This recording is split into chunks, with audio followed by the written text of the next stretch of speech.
Good evening, everyone. Hope you're all doing well. I'm stressing. I have no idea what I'm going to do on my second trade. I've got I think I got the two options. I can go Cowan to Hobbs tonight, or I can go Hollands to Ash tomorrow. And Hollands on my bench as well. So Hollands and Cowan both on my bench. So I can get Hobbs tonight, or I can get Ash tomorrow for Hollands. On one hand, Ash is going to score more, but I've probably got an extra red dot with Cowan. And then on the other hand, Ash going to be better score. I got a red dot, but then the Hobbs one, I'm getting rid of a red dot, and he's more than likely going to have a good roll. But I'd almost like, well, do I just wait on Hobbs, watch him this week? If he goes well, bring him in. If he doesn't do what I need him to, then I can always pivot away. I don't know. Because I guess I've seen Ash, so I know what Ash is doing. I know what his role will be. Cummings not there. He got 120 last week. He's got the Saints this week. Could go big. Then Hobbs has got Richmond in a good match. I have changed my captain. My captain was Marshall. I've had it all week. But big game. Taranto's already talked about. He wants to play these big games. No Setterfield, no Shield, no Parrish.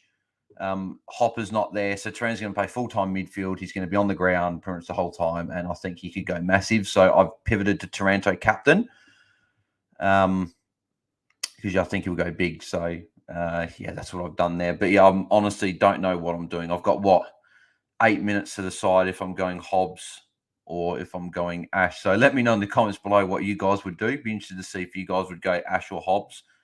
I'm still leaning to Ash, just because I think he will score more. And at the end of the day, points is key, and I want more points on my field. So I'm thinking Ash, and I can always get Hobbs next week. That's what I'm looking at. But yeah, let me know in the comments what you guys think. But we've got the game started. See, we are doing Brisbane and Gold Coast tonight, just because I thought maybe a little bit more. Well, I did think more fantasy relevance early in the week when I with like Atkins and Fiorini and Ashcroft and Dunkley and guys like that. But obviously with Hobbs, it's like, well, Hobbs there. Taranto's going to be captain for a lot of people. So if you guys do want me to switch over to the other game, then let me know. I'm not fussed. I'm happy to watch whatever game you guys would rather. So let me know. I might be a little bit distracted in a way. But yeah.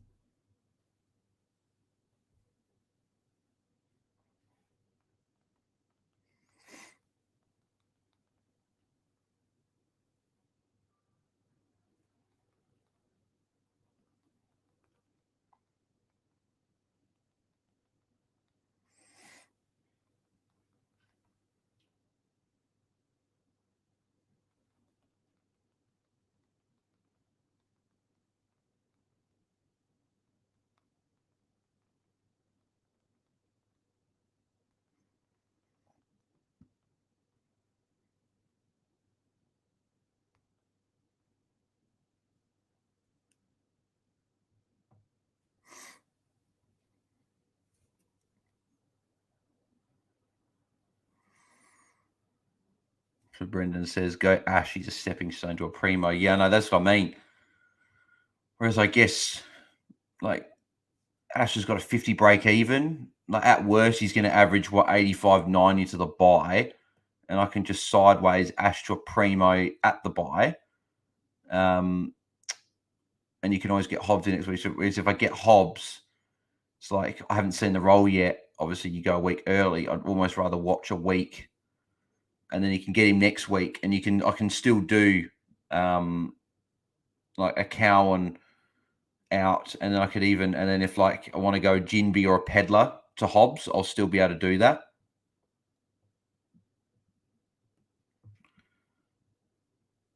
It is tough though. There you go, Fiorini +6 already, which is good. He's playing on a wing, so hopefully Fiorini puts up a good score. Obviously, a lot of people, we've got him. We need him to put up a decent score to keep that cash gen going. I'm just actually looking. So what's Hobbs break even? 45. See, if he goes like 90, then he's going to go up at like 20, 30K.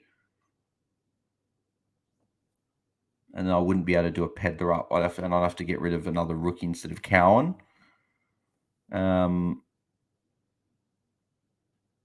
Could be peddler down to Ward. Could honestly be peddler down to Wardlaw and then Jinby to Jimmy to what's his name?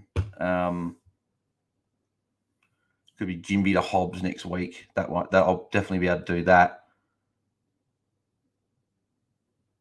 Because yeah, I'll want to bring McAndrew in as well because Laddams is going to be out for a while apparently, and who knows if he comes back. And I think Longmire did say post game they're going to need McAndrew to play.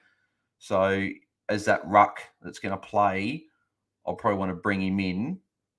But it's almost like I could just bring him in round 13 after his bikes. If he is playing, then he will be useful for rounds 14, 15.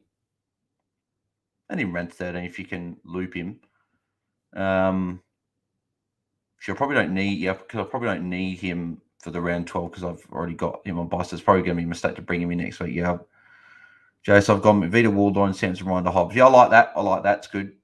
I was on Hobbs before, and then sort of Louis was talking to Louis from obviously Pod and Coach Panel last night, and we were talking about Ash, and I put Ash in. And there you go, Charlie Cameron with the I know it's hit the post there. But yeah, so I'm honestly torn because, as I said, I think Ash scores more against the Saints, and I guess that the way I look at it as well is maybe I go Ash because if I go Hobbs, I don't see Hobbs burning me with a 120, whereas I could see Ash burning me with a 120. I could see Ash going that big, whereas Hobbs, we'll see if he does go that big. He could go that big, but I don't know if it's going to burn me necessarily, whereas Ash could. If Ash goes 120, he's going to be near 800, and it's going to be really easy to get him to a primo next week. So I think I'm going to Ash. I think that's going to be the deciding factor. But then it gets rid of a red dot. Hobbs, Cowan, I get rid of him, keep Hollands. Then you can go Pedder down and Hollands up to maybe a bigger primo than Ash. Got 2 minutes. Far out.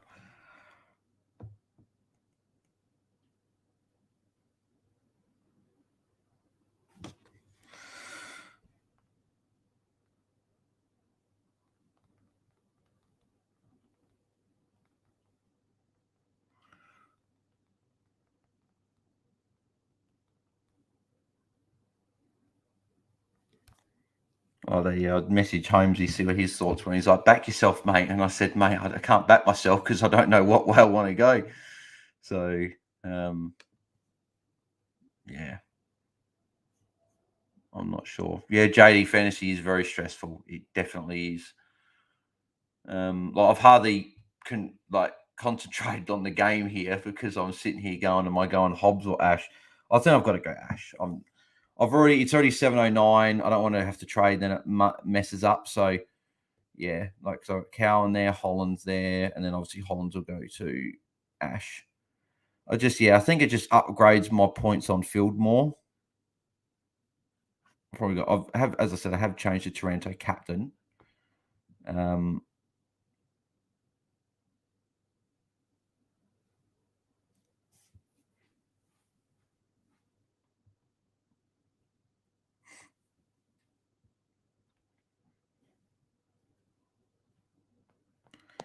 That's right. Yeah, we'll see how Hobbs goes. Hopefully, he does all right. Hopefully, he doesn't go 150. Hopefully, he goes anywhere from 75 to 100. I'd be happy with if I didn't pick him up, but.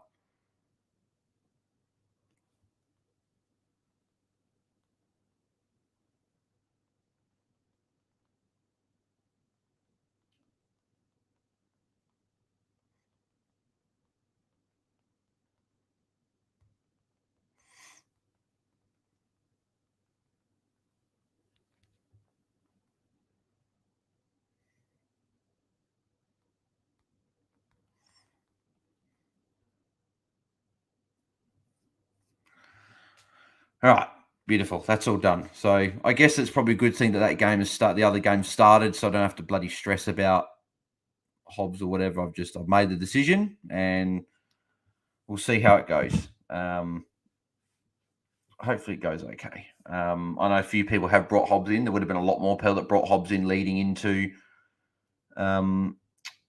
the lockout with Shield being out. So yeah, hopefully we'll do all right. But yeah, here we go. So back. So I'll make my screen a little bit. Actually, yeah. What do you guys prefer? Do you guys prefer that screen, like with the bigger scoreboard, or do you prefer this screen where you see my face a little bit more and then you see the scores there? Let me know whatever you guys prefer, because I'm happy to include whatever. So let me guys know what you want.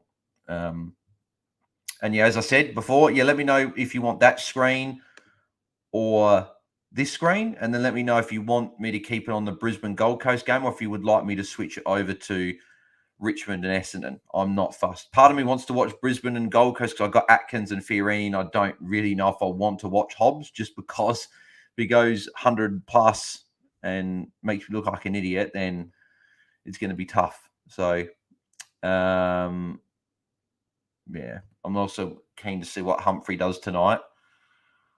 Because my initial trades before talking to Louis last night was Cowan to Humphrey and Hollands to Hobbs. But then I ended up probably the rookie call wasn't right. I went, who was it? I went Chincotta down to Drury, which looks like maybe a mistake now, because Drury's, I don't know, he only scored 14. Who knows if he's going to be in the team next week? He got subbed out today. And I was considering getting McAndrew this week to then take Dylan Williams 82, which would have benched Pedler. But I didn't do that. So I had Pedler on field with his 46, which stung watching that. And then obviously Drury with his 14, that really stung as well. So yeah, Wardlaw's got to come in next week for me. I obviously don't have Fiorini again. So Fiorini started well, which is good. And he handballs to Atkins as well. That's exactly what I want to see. But yeah, Wardlaw's got to come in for me next week. If you haven't jumped on him, then I think he's got to come in. And then I was looking at, so McAndrew will probably come in around 13 if he plays next week. Just he'll be an extra player over those buy rounds. Well, maybe I don't need him actually, because he's got the round 12 buy, so it's like maybe he won't fit. But is that free to Ashcroft? Yep, free to Ashcroft for holding the ball. I think it was against Matt Rowell then. So be good to see Ashcroft put up a good score. But it looks like, looking at these scores there, Fiorini started well, Anderson started well, Dunkley started well. Obviously now Ashcroft, that'll put him over 10 points already, so that's good. Humphrey started well as well with 11. Atkins, I think he's just had the one disposal. So hopefully gets going. Be annoying if Humphrey went and got a huge score tonight, like an 80, because I was on him.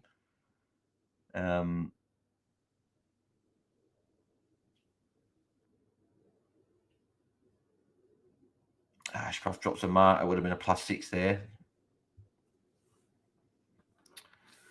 But yeah, so stressful times. Bloody fantasy does this every time. I like the weeks where I know what I'm doing and I just do this and then that's it. So let's go through some of the chat I missed before. So Harry Thomas, I don't know if I'm how I'm doing while I'm on 1K. Marshall Green, Dacos, Sissy Taranto, Toby Green left plus captain. Yeah, it's hard. It's tough. I actually don't know how everyone else is going. It's going to be tough to see what par is. Probably until after tonight would be when a lot of people know how everyone's going. So I'm not sure. Liam Smith currently on 1100 with 9 players and the captain played. I'm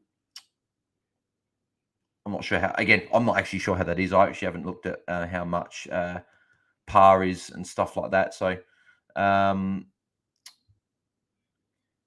JD, is Callaghan to Whitfield worth the trade? Whitfield's going to be very good, I think, against St Kilda. I like the Whitfield pick. Is Callaghan the one you trade out, though? That's obviously the question. You could trade Callaghan out to Whitfield. I would still tick it off.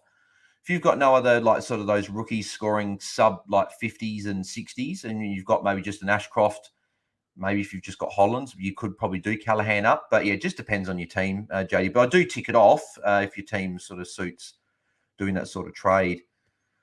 JS, I was torn between going Sharp and banking the money or getting in Hobbs. I've gone Hobbs, meaning I only have 4 rookies, including Ashcroft and Cheezel. Yeah, I would have gone Hobbs over Sharp as well. If you could have done that. So, yeah, I would have done that as well. I would have gone Wardlaw over Sharp, but yeah, I would have gone Hobbs over Sharp as well.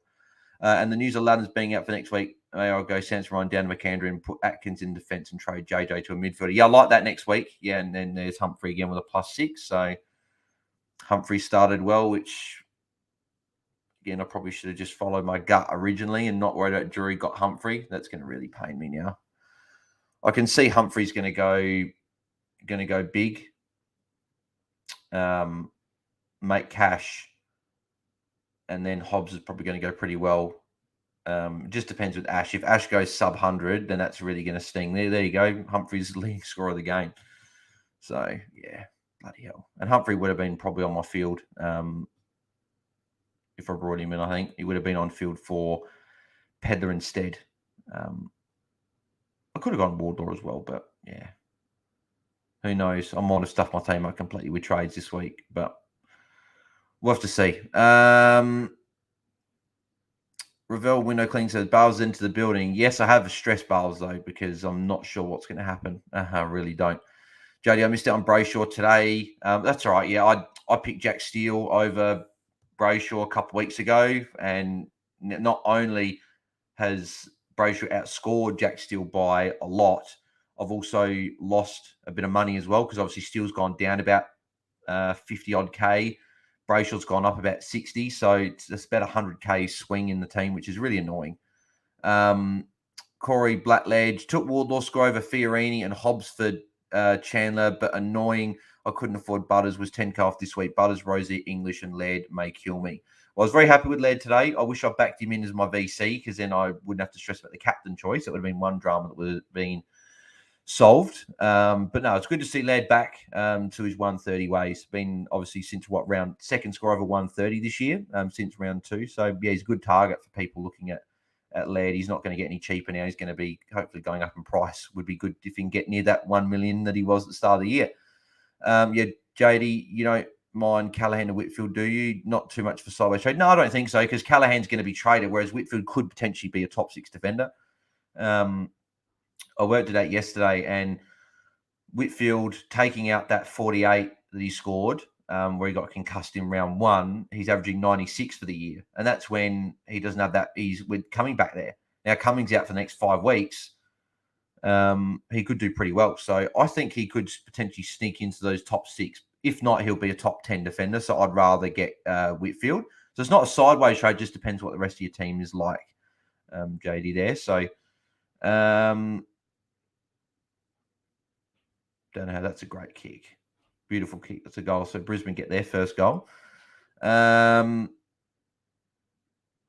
McKay. Hey, Bales. How's your round going, mate? Yeah, it's gone all right. I've only had Pedler as my only score under 70. Obviously, I've only had 2 scores under 80, under 95, that being Tom Stewart or 90, I should say, because Darcy got a 90 odd. And that was Tom Stewart with a 72, and most people got Tom Stewart now, so it's not too bad. And then Pedler, which I know not that many people got him on field now, because a few people moved off of him. I wish I did. I just couldn't quite if I'd known before the Adelaide game that I could have done a Cowan up to Hobbs, I would have just done that instead and bench Pedler, which meant that Hollands would have been on field for me, and I would have rathered that. But the fact that I already had Pedler on field, I'm like, well, yeah, that's the other thing as well. So, but yeah, I think I'm going okay. Not obviously amazing, but I've got a few differentials tomorrow in like Ash, Whitfield, Jack Steele. So if they go well for me, then maybe that's a good round, but we'll have to see.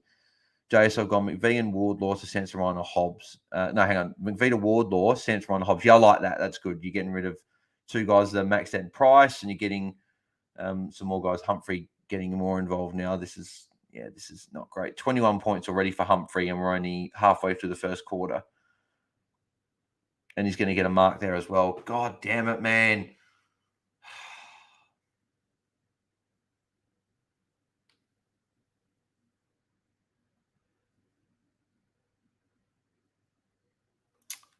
Bloody hell. I knew that would come back to bite me in the arse, not going the trades that I originally had. That's why I always like to back bloody my trades in originally. You never know. If Ash goes huge, then that does help me. But yeah. Jace, I got 74k in the bank to downgrade Philippou to rookie and JJ to a midfield next week. Yeah, that was unfortunate to see JJ go down. He's playing so well. You get Ashcroft get another +6. He's playing so well, and then he gets injured. And it doesn't look like a small one. It looks like a pretty bad hamstrings. Also, he'll probably be out for a while, unfortunately. Corey Blackledge took Wardlaw's score for Fiorini. Oh, yeah, I said that already. I read that one. Sports and Stuff 360. Are you a Brisbane fan? No, I'm a Crows fan. Obviously, we were very disappointed today. I'm still not very happy with a lot of the calls that happen. I don't know why Taylor Walker was rested and managed when he was, one, kicked 5 goals last week, and 2, he actually won the game for us against Bulldogs last year in Ballarat. So I've got no idea why they decided this was the week to rest him. I would have rested him for that trip, maybe up to Darwin in 2 weeks' time against Gold Coast. I would have rathered Taylor Walker play against the Bulldogs, but hey, I can't do anything. I'm not the coach. So Brendan McKay went McKenna to Shamus Mitchell and Hunt to Whitfield. Accidentally VC Rosie after a rollback mistake. Lol. Well, you take that 121. You definitely lock that in as your VC. So, Corey Butters, but Butters, Rosie, Laird, and English may kill my round rate potentially. Do have a lot tomorrow. Yeah, that's right. I've got a lot more tomorrow. So I've obviously slipped a little bit in rank, but I expect to rise back up a little bit, depending on if I drop rank this week or not. We'll have to see. But maybe not having Dawson maybe helps me a little bit with only an 85. But obviously, yeah, having Darcy instead of English again cost me. But I'll be making that trade. It could potentially be next week. I might even do that next week if Hobbs doesn't do well enough. It could just be Darcy to English. But if not, Darcy will be going to English in round 12. Regardless, that's pretty much a trade that's locked in for me already. But yeah. JS got Powell, Atkins, Ashcroft, and Dunkley in this game. Yeah, I've got 4 of those. I've got, I don't have Anderson. Yeah, I've got you've got what, 5? I've got 4. I've got Atkins, Fiorini, Ashcroft, and Dunkley. So obviously Atkins and Fiorini, probably the 2 ones I want to do really well, just because they're the more unique-ish ones and mid-price ones I want to make cash. But we'll have to see how it all goes anyway. Brendan, you've got you got Sharp, Ashcroft, Dunkley, McPherson. Yep, there you go. Hopefully Sharpie goes all right for you. I'm assuming obviously he's on your field. So there's Atkins getting a +6, which is good. He does look good. He's using the ball well. Obviously, that was Ainsworth's fault. He overjudged the ball there. But Atkins is looking good. So hopefully he continues.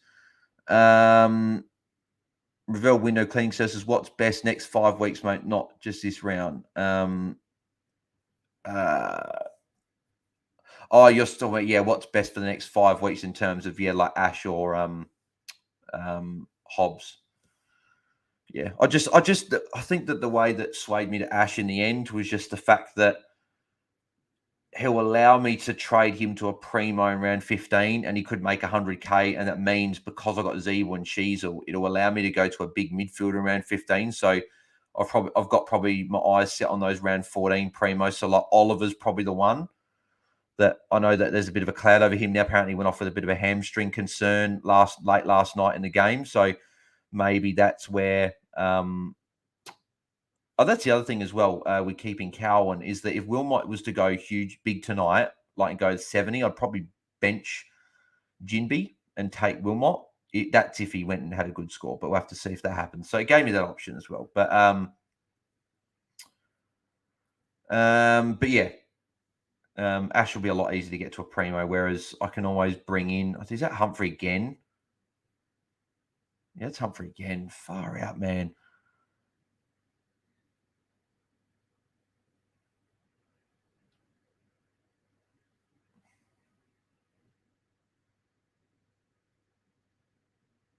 And then doing Humphrey and Hobbs would have allowed me to keep Chincotta as well. But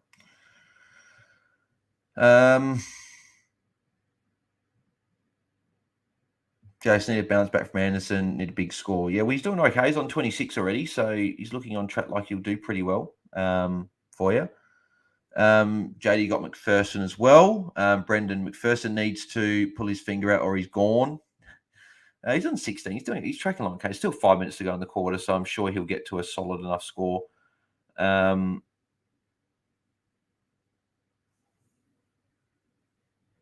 JS Fielder Wardlaw this week. Yep, that's good. Wardlaw would have done, obviously, he did well for you. So 82, you definitely take that. JD McPherson or Doherty if he fails again. Yeah, it's a good trailer like that. Doherty will be a top 6 defender. McPherson won't be. But yeah, I don't mind that. Is it Ashcroft free kick? Yep. So if he puts this through, he'll be over 30 points already for the quarter. So he's looking like he's on track for a good score as well. Brendan, Luke Drury now have Chesser on field. Well, positive is you get more points than what Drury got. Chesser did play Game of the Waffle last week, so I don't know if they're just going to rest him for like 50% of the game. I think he will play 65+% game time. So we'll have to see, but I think he'll do okay. Hawthorn, good matchup.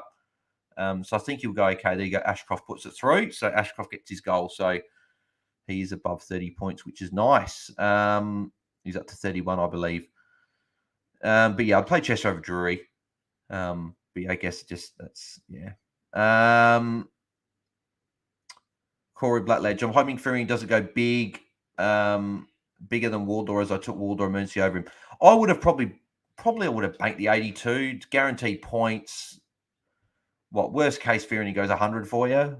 Best case for you, he goes 60. But yeah, I to be honest, it maybe Fearing was one that you maybe could have just played Fearing on field, but banking points is fine. It's probably 50-50 call, and you probably go with your gut on that one. So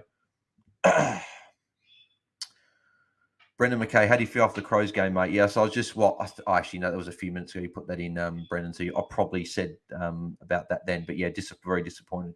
JS, go Anderson, go big. Yeah, well, hopefully he goes big for you there, JS. And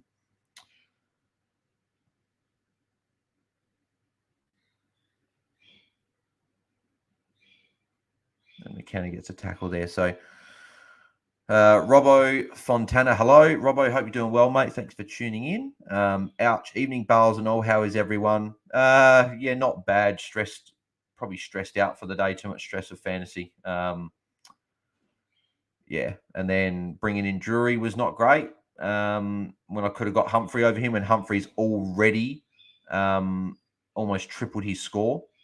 We has tripled his score actually now. And there's still 3 quarters for Humphrey to go. And Drury could be a red dot next week. So, yeah, going well.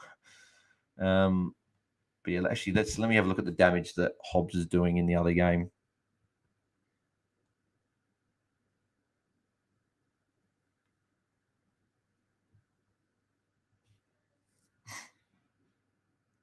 All right, so halfway through that quarter, through the other game as well. So Nick Martin's top scorer for the game with 24. Merritt 23. Taranto's on 19. So that's a good start for him. Still half a quarter to go. McGrath's on 15. McGrath will probably put a good score on me as well, knowing him.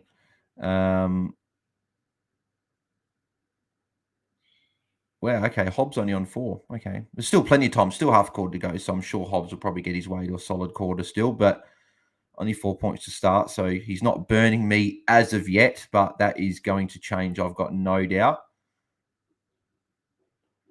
But yeah, I'm hopeful. And like Merritt's now top scorer of the game as well. So on 25. Yeah, Merritt's a good target if you got Merritt this week. I like Merritt. And yeah, obviously, if anyone missed it before as well, I did have Marshall captain all week, but I changed to Taranto before the game started just because with all the outs for Essendon, Hobbs' time on ground is tiny, really. He might have, but was he on the bench? Did he get stuck on the bench maybe? Let me have a look. What's his time on ground like? So Wiedemann's kicked back-to-back goals really quickly. So time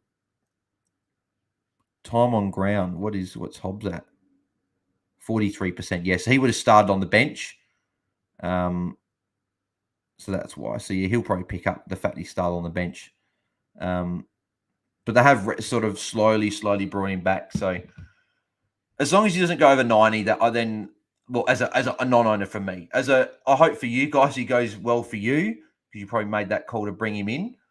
But yeah.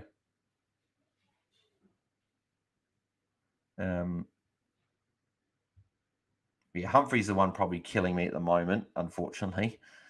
Atkins kicking, good. He might even run by and get the handball here. Yep, from Collins. Beautiful, Atkins. This is what we want, mate. Maybe he can make my night well. And he's kicked. I thought that was kicking to Humphrey, but he's kicked Casbolt. No, good from Atkins. He's building slowly.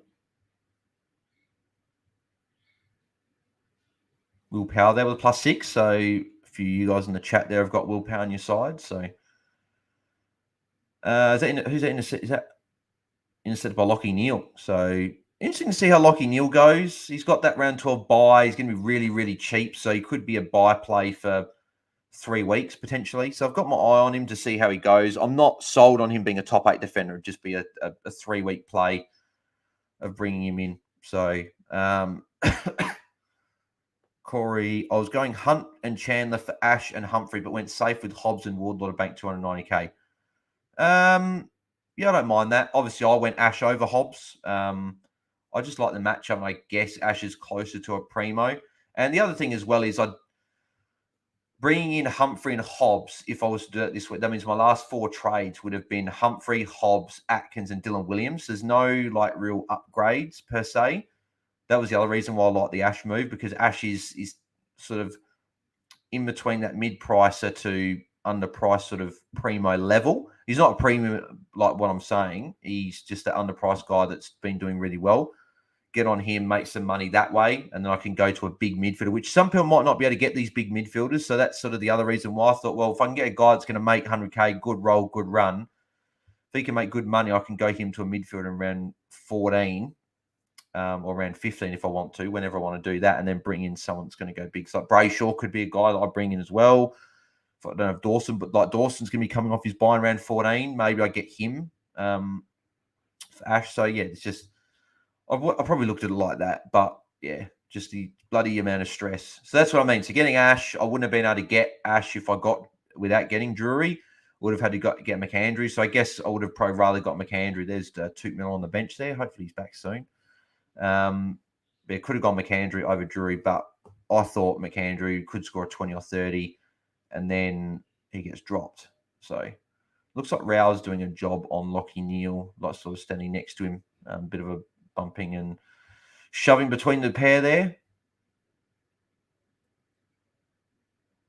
There's Mac Andrew, not McAndrew, Mac Andrew. Powered a great start. What he's doing, I just said that before from JS. Yeah, so where's Power? I actually don't know where he is. He's actually not on the top scorers. So got what, 30 seconds to go. Is that Fiorini with a kick there as well, I reckon? So Fiorini started all right, which is good. Well, hang on. No, he was there. Where's he gone? Because it says route adding the coach. I know Fiorini was on 20. Maybe gave a free kick away. Dunkley with a +6 there, which is good. So Dunkley's had a pretty good quarter. Too bad that he couldn't have had a bigger game last week for me when I had him VC. When I had Laird's 101. So JD McGrath just took 3 marks in 2 minutes. Yeah, it's typical. Look, McGrath's going to go big because I don't have him anymore. But I'm happy I've got rid of him. He can go really 120 for pretty much for all I care if I want to be savage in that way.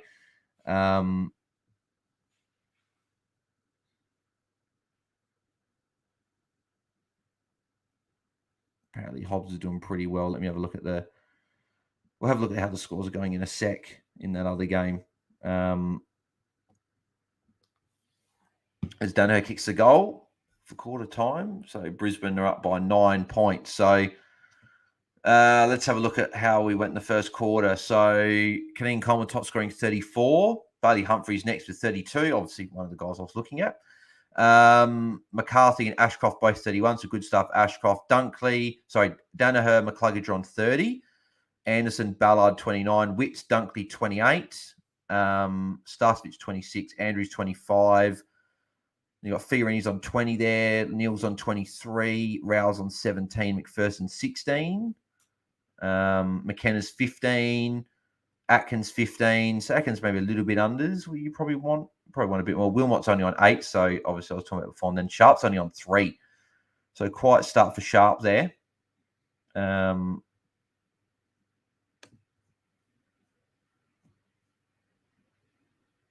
there we go then. I'm going to have a quick look at the scores from the other game.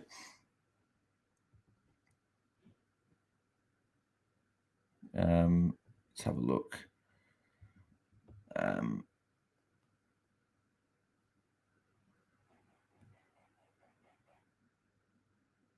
So McGrath's on 35. McGrath's had 5 marks, 7 disposals. That's just, it's typical.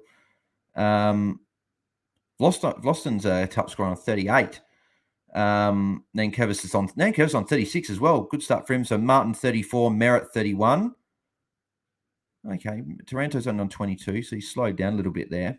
Hobbs on 14. So what's he had? So he's had 6 touches. So yeah, 6 touches, 1 mark. So 14 points, 5 minutes to go. He's not going too huge at the moment, but he's tracking along okay if you've got him. All you need from Hobbs is a 75 to 85 average, and you're pretty happy with what he's doing. Samson Ryan's only on 1. Doesn't surprise me when Nankervis back in the side. Baker's on 5. I didn't actually see what Short was on. So Alan Davis on 9 as well, if anyone's got him in their side. So Short's on 21. So Short's doing okay as well. So Taranto's been on the bench for 4 minutes. That's why he hasn't scored any points, because he's been on the bench. So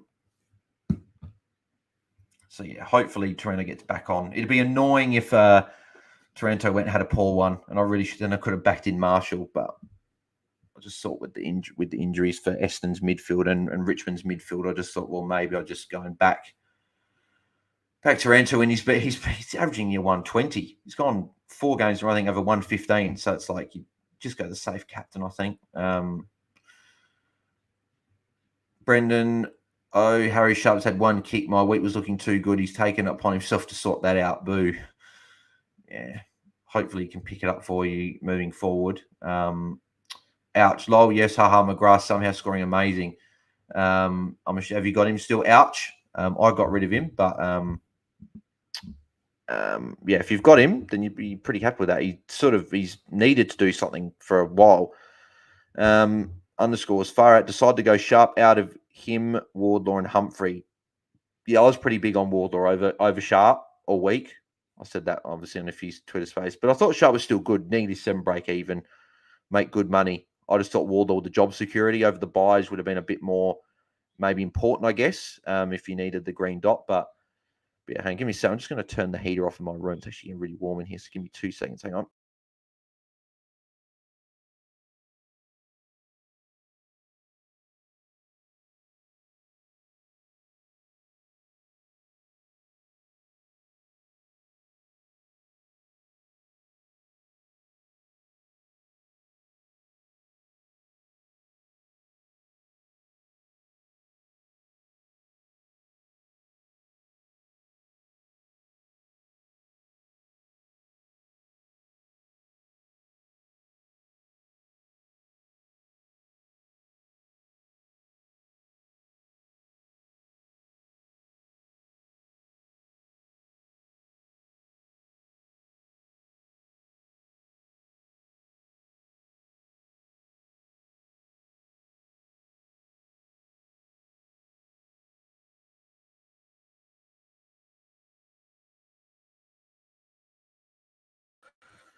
There we go. Apologies for that, guys. Just getting a bit warm.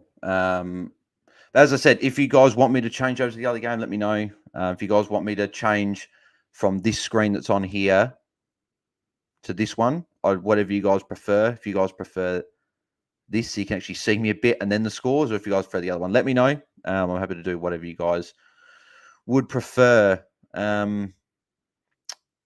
Underscores, had Johannesson go down, looks like he's going to be out for 8 weeks or so. Yeah, it looked like a bad one. He may need to have some like surgery or something on his hamstring. So he's going to be out for a while. So that will be a forced trade for a few coaches. He's been really good. And unfortunately put up obviously not a great score, obviously due to the injury. So another forced trade for coaches, just the forced trades continue. So Yeah, Humphrey, good start. Apologies if you had your headphones in there.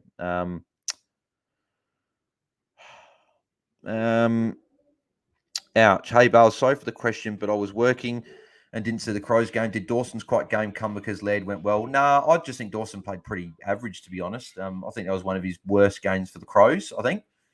He was pretty poor. Probably his worst game since his first game, actually. So he's allowed a bad game every now and then. He still scored an 85. That's going to be his worst score for the year. You're laughing. So, I'm not too worried about him. I was happy to see Laird do well, though. Laird looked back to some good form, which was good. So he's a good target. If you don't have him. No, I sold McGrath about 4 weeks ago after his frustrating scoring. Okay, yeah, that's good. Ouch, it's good that you got rid of him when you did.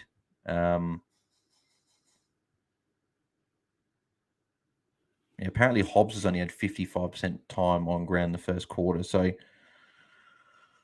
not a lot of game time. Got a minute left in that game as well. Samson Ryan kicked the goal. There you go. Taranto's back on, which is good. See, Hobbs on the bench again. That was the one concern I had.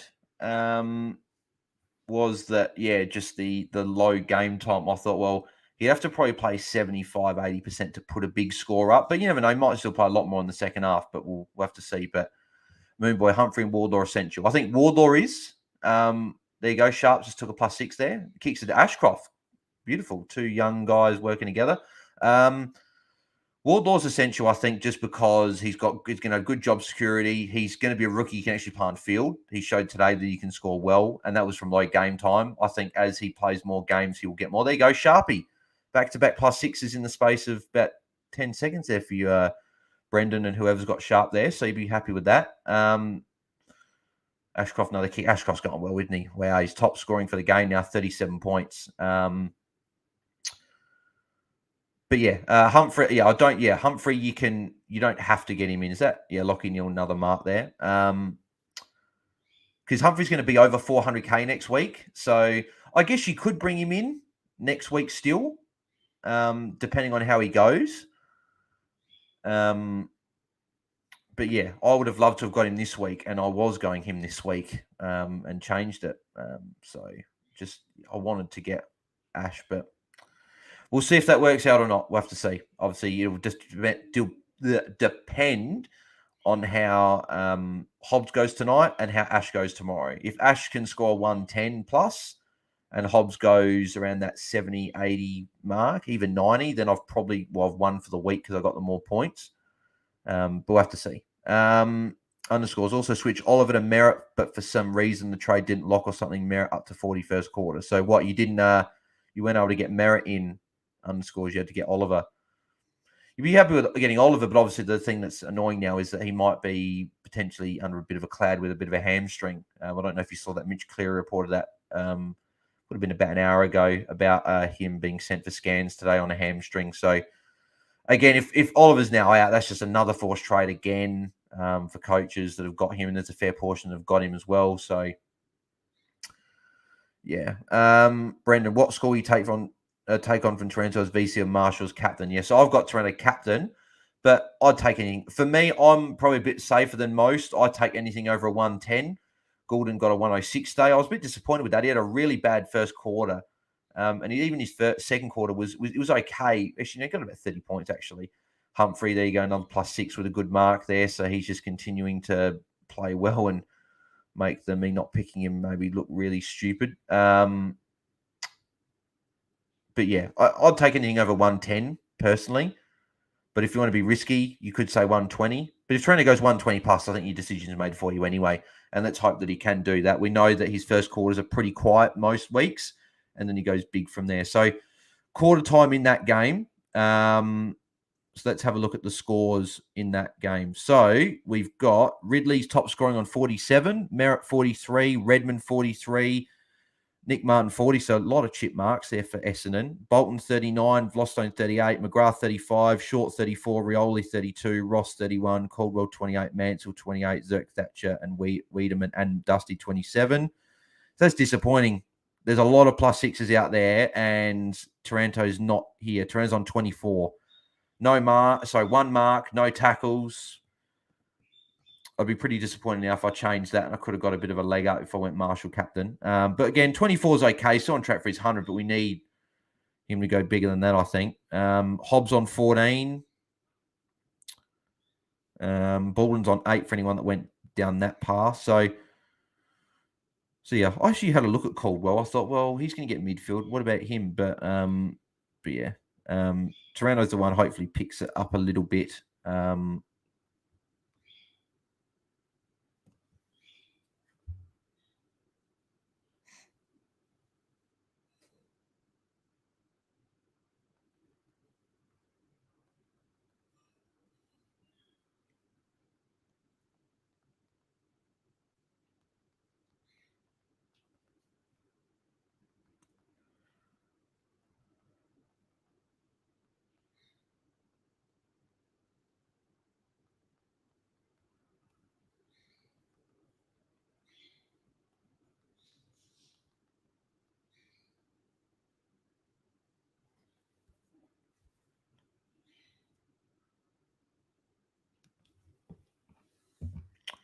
Humphrey's up to 40. I just had a look. Humphrey's up to 41 now. That's great.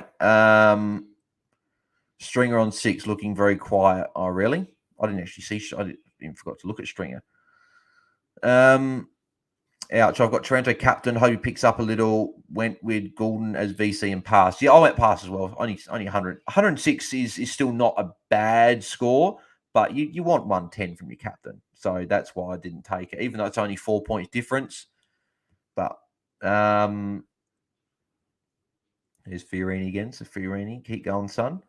Wilmot, a couple plus 6s in for quick succession there, which is good. And he kicks it to, is that McLeod? Yeah.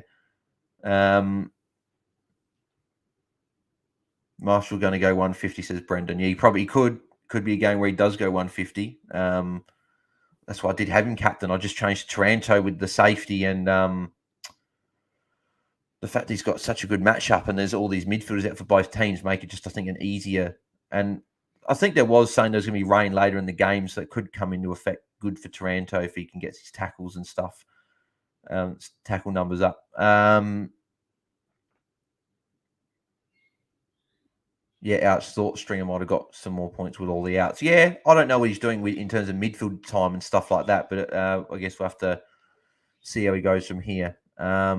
Brendan, because I VC'd Rosie, I'm hoping Taranto has a shocker, even though I have him that along with Marshall scoring below 110 will bring a lot of the big boys down. Yeah, I think, well, Marshall and Taranto will be probably two of the more popular captains. I think Taranto's probably going to be majority of people. I know he's not the most selected captain because Laird was, but I know a lot of those autofield teams have got Laird captain. So, yeah, so it could be a bit interesting if Taranto goes sort of average and even Marshall, because then it means that maybe the Rosie guys that had him VC or Butters get that extra edge over everyone else. So we'll have to see. Brendan, English, not Marshall. Yeah, that's right. Okay, yeah, English. Yeah, that's right. Yeah, I don't have English, but hopefully I can get him at some point. I'll just see if there's any update, like late updates for point scoring in that other game. But yeah, Merit 43 is good for any of those guys that jumped on him this week.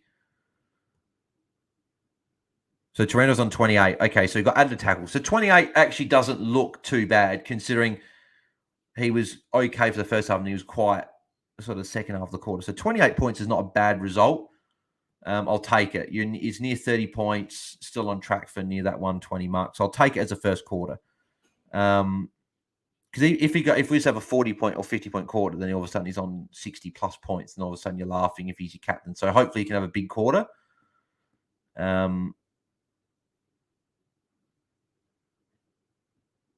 Alan David Jr. is on 18. So if you got him in your side, you'd be pretty happy with that. Yeah, so Stringer's up to 10 now. So Stringer got an extra tackle. So if someone did have him,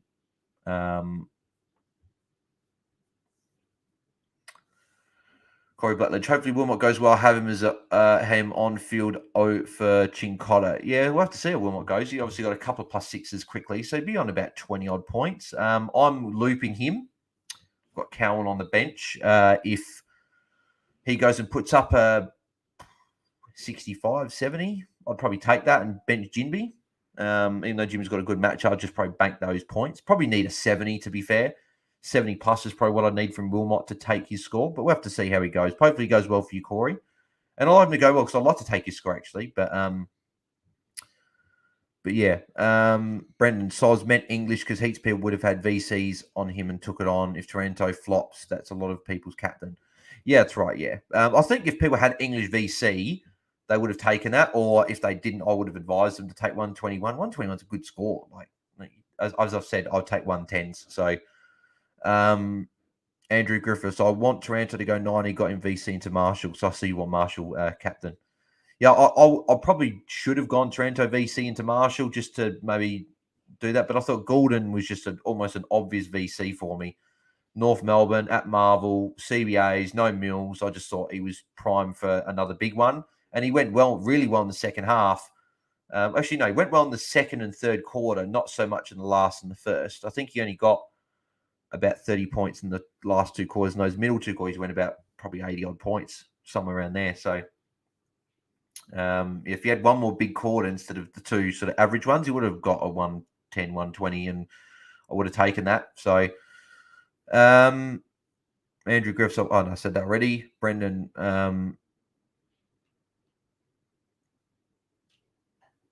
Andrew, because if Taranto went 110 to 115, I'll take. Yeah, well, that's what I mean. You want your VC to go either. We don't want to go sub 100 because like you want to take it, but if you're nitpicking, you want them to go either in that 90 range or go 115, 120 plus. So it's not even a debate if you take it on or not.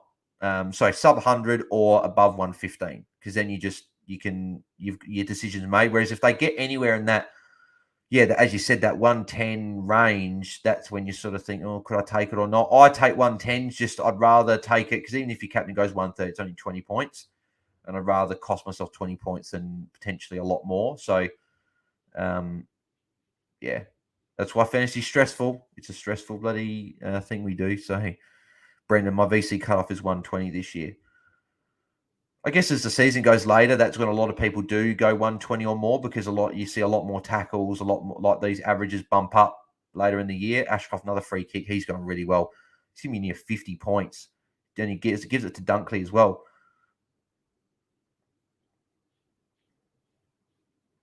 Zorko, though. I got Zorko in draft, so I wouldn't mind him having a good game for me. It's going to be difficult, though, because if the way Ashcroft's going, he's going to be on this. I think he's going to be over. Is he going to be over 50 now?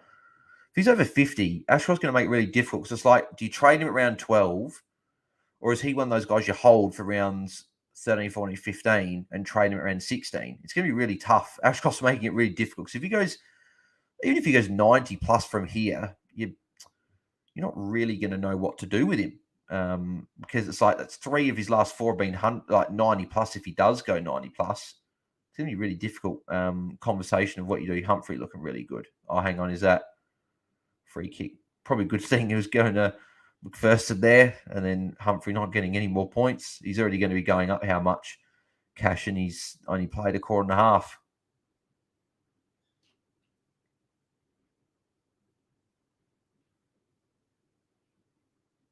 And he gives it to Humphrey anyway. So Humphrey gets his kick.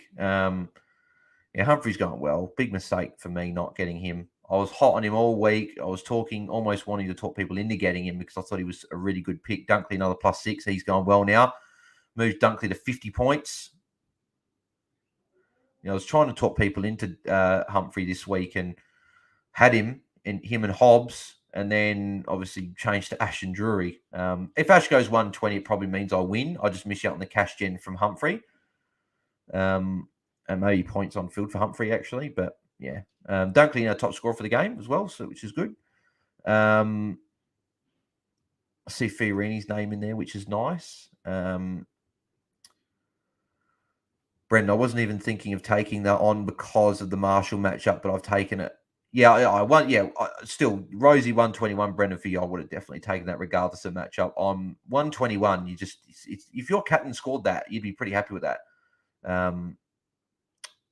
Corey Butledge got Beatty Scott in draft day. Nice. He went really well today, didn't he? He went 110, 120 or something, didn't he? Might have even been 130 actually. I don't know.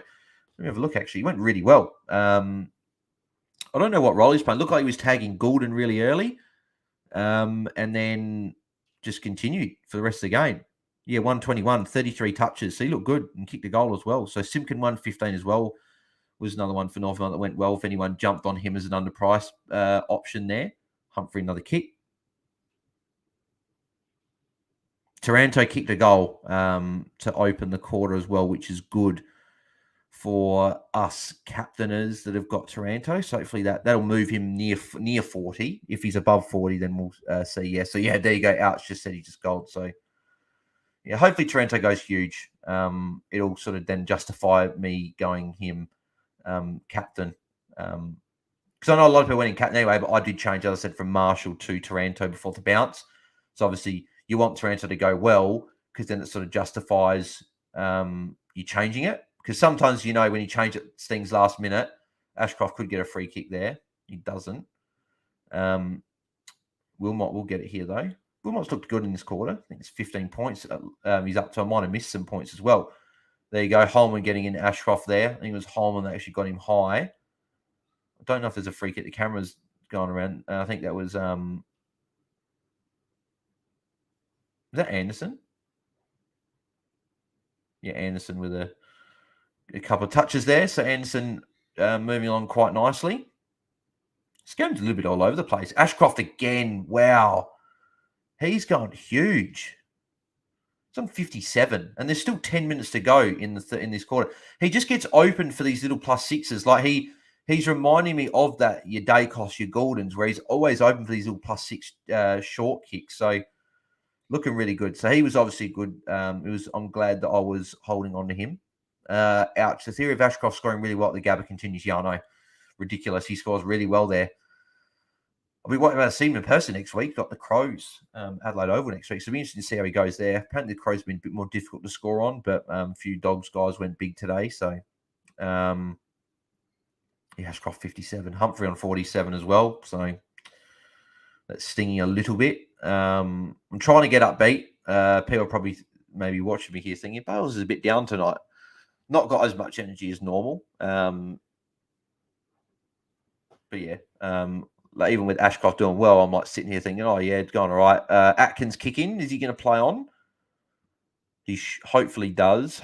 Step out, Rat. Good stuff. He knows what to do. Take a bounce. Yep, good. Doesn't get pinged for going too far. Good. So another kick there for Atkins. So we're halfway through the quarter. So let me have a look at the scores from this game. You see, obviously you got Ashcroft 57 there, Dunkley 52, Humphreys 47, Anderson 45, McPherson 43, McCluggage 42, Neil Berry 38, Danaher 35, Zorko 35, Coleman 34, Fiorini's on 30, Rouse on 34.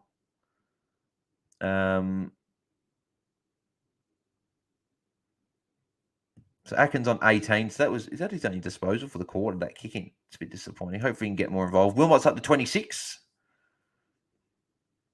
Harry Sharp's 18. Hopefully he can continue to put some more points on the board for those people that got him in and played him on field.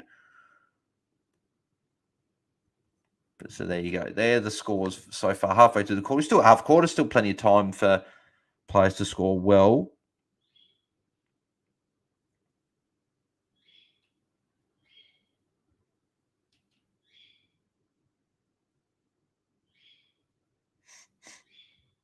And I'll check the other game as well and see how everyone's going in that game.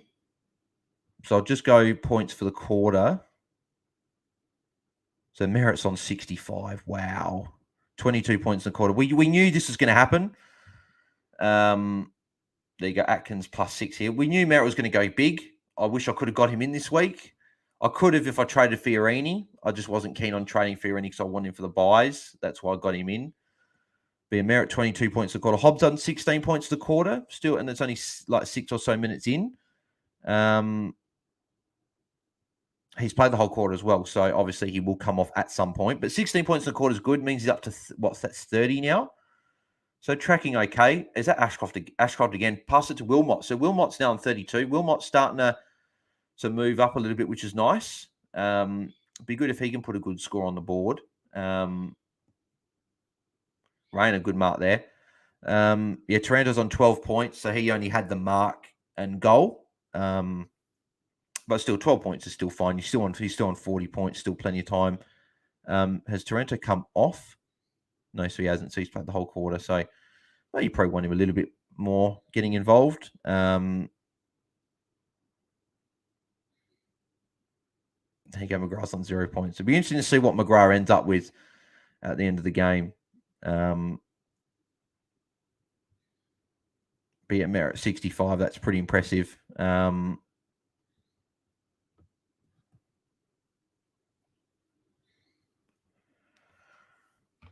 Atkins another kick in again. Here we go. Atkins is starting to really get moving now, which is good. And he should play on from the kick in here. Plan Rat, you know what to do, mate. Good stuff. He played on good. So it's pretty good, though, that we're talking about him being on the fringe, but he's taking their kick in. So it's pretty good. It's good to see him moving, which is good. 6 minutes to go in the quarter as well. There's actually a bit of chat here. Apologies if I missed this. Well, God, there's a lot of chat here that I missed in the last sort of few minutes. Andrew Griffiths, I got Wardlaw and Hobbs, not great trades, got 250k for next week. Wardlaw and Hobbs, they're fine. Like, Hobbs is on 30. If he gets his 80 plus, then you'd be pretty happy with that, getting him. I'm looking at him next week. I want him to do well enough so I can get him next week. And then at Wardlaw as well, got 82. You'd be very happy with that. But you don't have to worry about him next week. You've got him, so you can do other trades. Julius Barrios score. If you're talking about the Brisbane Gold Coast game, Brisbane 41, Gold Coast 24. I haven't looked at my actual fantasy score, though. I'll have a look at that maybe at halftime or something. Andrew goes, Atkins looking like a trade. Well, we're starting to get moving. I know you said that a few minutes ago, Andrew. But no, Atkins is starting to get moving, which is good. Brendan, Zach Butters is a little god go power. Yeah, that was painful watching that. I've got Tim. There's a mozzie in my room. I hate mosquitoes. I don't think I've got fly spray near me either, which is annoying. Hang on, give me 2 seconds. Hang on.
There you go. Got the fly spray ready for the mozzie. I hate mozzies. I don't want it in my room either. I don't want to have to go to sleep and hear that bloody buzzing sound. It's annoying. Andrew goes, you have to hold Ashcroft to round 15 if you trade. Must be great. Yeah, I think, as I said, I think, you hold him.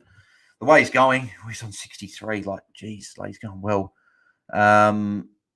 Hopefully Fiorini starts picking up. But he had a good start and he's been a bit quiet since. So he needs to really start moving. Otherwise, he will be a trade option in the next couple of weeks because there's no point holding him just because he's by. Atkins should get a tackle there.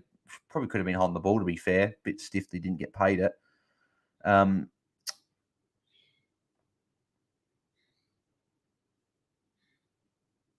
Brendan Crowd went nuts towards the end of the game. Yeah, it was a close finish. There you go, Sharps got the ball again. Ouch. Anderson proving his worth as a pod. Yeah, doing well. What's he on now? 48. I know Humphrey's on 53, which, as I said before, is not great as a guy that was getting him in. Here's Fiorini now. Well done, Fiorini. Good stuff. He might get it back here. He should get it back here as well. That was bloody Humphrey that Humphrey kicked it straight to Brisbane, and he had in there Wilmot another +6. Wilmot's doing well. Wow. Okay, this very interesting. Might be able to take his score if he does well. So then keeping Cowan actually in the end probably might work out okay. If I can take Wilmot, if Wilmot goes 90, I don't think he'd go 90. He probably won't go that well. But if he did, that'd be good. McCluggage ignored Wilmot then when he could have given it to him. Andrew goes, Merritt against the Tigers is easy. Not sure I'd trade after this week. He's still got a good run after this. So he's still an option to bring in. Brendan McPherson doing the business. Nice. Yeah, McPherson's doing all right, which is good. What's McPherson actually? Wilmot's up to 38. We'll take that if he's going to be on track for an 80-odd score. Yeah, first and 49. Yeah, very good. Andrew Greer was very happy with Dylan Williams, couldn't loop. Yeah, I was very happy for the cash gen, but I was disappointed I couldn't. I really was thinking about playing him over Pedler, and I just thought I'm just not as confident yet in Dylan Williams, but now I will be. So I will be putting him on field next week. I think he's just been too good, taking kick-ins for Port as well now. Still got a good few games to come. So for me, I'll be playing him, I think, on my field next week. Power's got the kick-in this time. Bit of an odd call going long. McAndrew actually did really well there to take the mark over Wilmot, but he had option short. Andrew Griffiths, players like him and Humphrey are huge as 200k rooks aren't there. Yeah, I know. That's why I wanted Humphrey this week. I really had him and then changed. Part of me doesn't know why. I hope maybe influenced too much by Louis. I'm not going to blame Louis, though. Not Louis' fault at the end of the day. It's my team. I made the call. So, but yeah. JS lift Powell. Yeah, hopefully he can lift. I know he's not on those scorers there, so hopefully he can get moving. I thought there was Wilmot on the bench and Jack Payne. Brendan, put Chester and Sharp on field instead of Wilmot flying. Yeah, well, the way Wilmot's going, at the moment, it's looking good. We don't want to say anything yet. We've seen Wilmot have big quarters, and then all of a sudden he goes quiet for a half and only gets to a 55, 60. So he would need to keep this up. Obviously, it'd be interesting to see what score people would take from Wilmot. I'd probably take anything over 65, 70, I think. I'd be pretty happy. I'd be happy enough with that. Ashcroft short again, and Neil didn't pass it to him that time. Underscores, mate, so annoying going Oliver over Merritt and Sharp over Wardlaw and Humphrey. Yeah, I know, and I feel your pain as well. Those 50-50 calls, just, yeah, unfortunately. I wish I went Humphrey as well. I wish I was looking at him all week. He was in my team. I had him. I then, as I said, changed my trades from Humphrey and Hobbs to Ash and Drury. And if Hobbs does end up going pretty well, which I'll check his score soon, then it might cost me a little bit because, yeah. I know it's 50-50 calls because then it's not because I look at it that way. But then again, on the other hand, it's like, well, what if I went Ash and Drury? What if Humphrey went and got a 40 for the whole game? And what if Hobbs does really, really poor or something? Then I'd be saying, well, I made the right call. So I know it's a 50-50 call. It was close.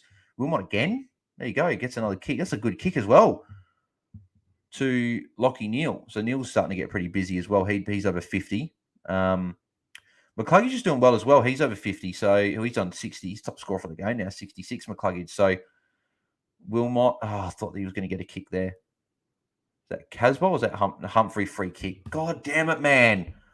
Why'd you have to be doing so well? Like, I knew oh, man.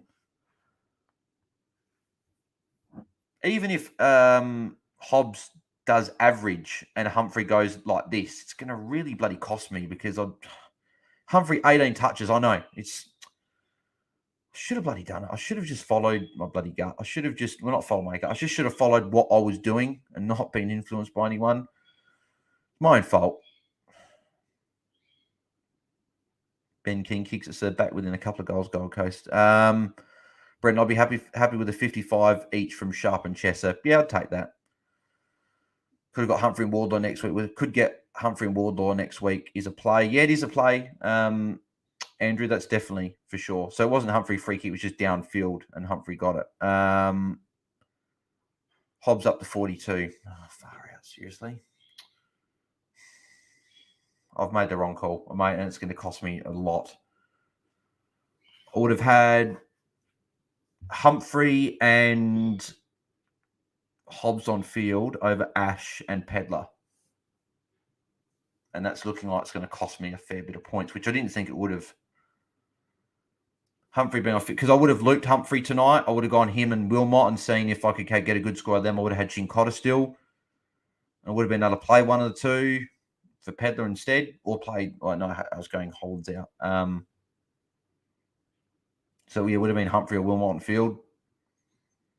So yeah, I was starting to get a bit positive. I thought Hobbs has been a little bit quiet, but yeah, honestly, Humphrey's still worth it. 430k or whatever next week. Might go double down, go with him and Wardlaw. I could still do that, but if Hobbs goes and does well, apparently he's on 42. If he goes and does well, then I'm going to have to get Hobbs next week. So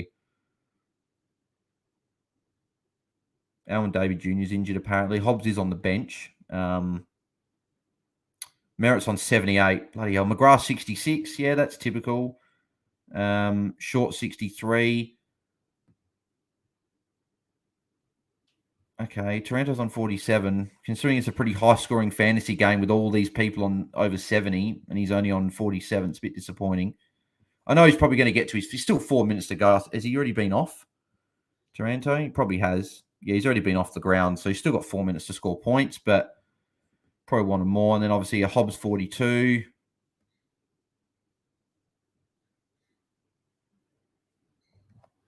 Yeah, so a few poor scores there. No, sorry, not a lot of poor scores there. Oh, man. Oh.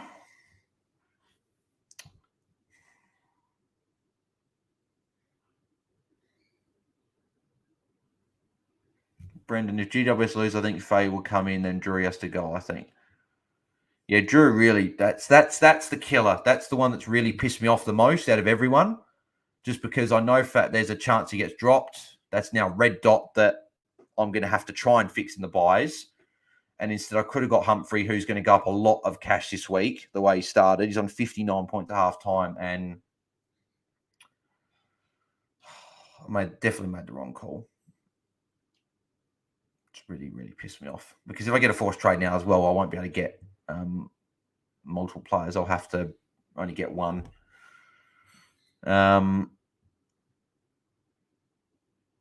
Ouch. You always think get a mid-price over a rookie. Got to remember that Humphrey got a 0 a few weeks ago. I was thinking about it a lot this week and went away from it as I needed to play on field. I know I got a 0. I was on the camp of I wasn't taking that 0 into account because he got the Rising Star nomination last week, played well. He's going to have confidence after that game. So, yeah, I wasn't too worried about that.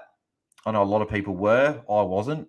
And I didn't back my bloody original decision in. So, this happens once every year. I reckon once for me every year where I have trades, I do them, I then change them either because I've decided to change them or I've got advice from someone. And I'm not blaming Louis. I love Louis. I appreciate the advice he was giving me last night. Who knows? If Ash goes 150 tomorrow, then all of a sudden it's like, well, then this doesn't matter because I got a guy who got 150 and that's all that matters. But it happens once every year. I change my trades when I shouldn't and it bites me and it costs me a lot. I remember last year it wasn't trades, but I had O'Driscoll on field and I changed back to McCartan. McCartan got a 40 and I just got 100 and cost me 60 points. And that was one of a number of things that cost me. Andrew goes, Davey to Humphrey next week. I guess you could. The thing that's good with Humphrey is the buy. That's why I was looking at him. The buy was going to work really well. And Hobbs also with the round 14 buy was good for me. That's why I was looking at it.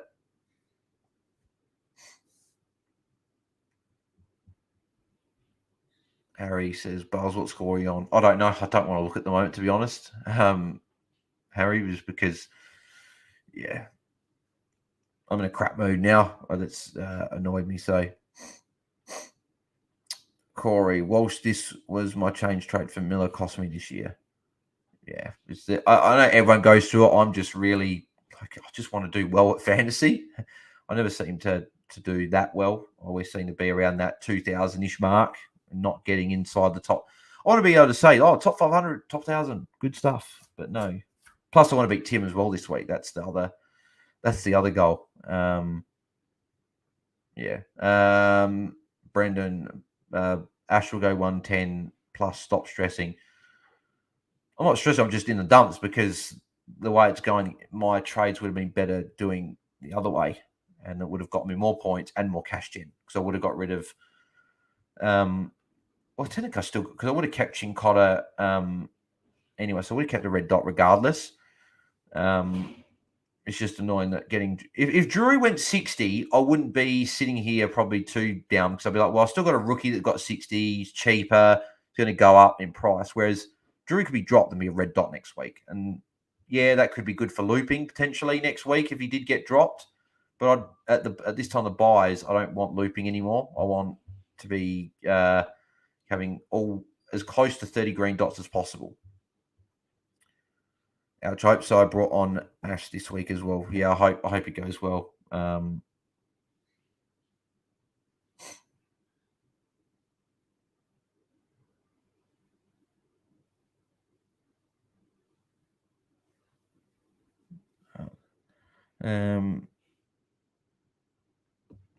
look at she's got a minute 40 left in the other game.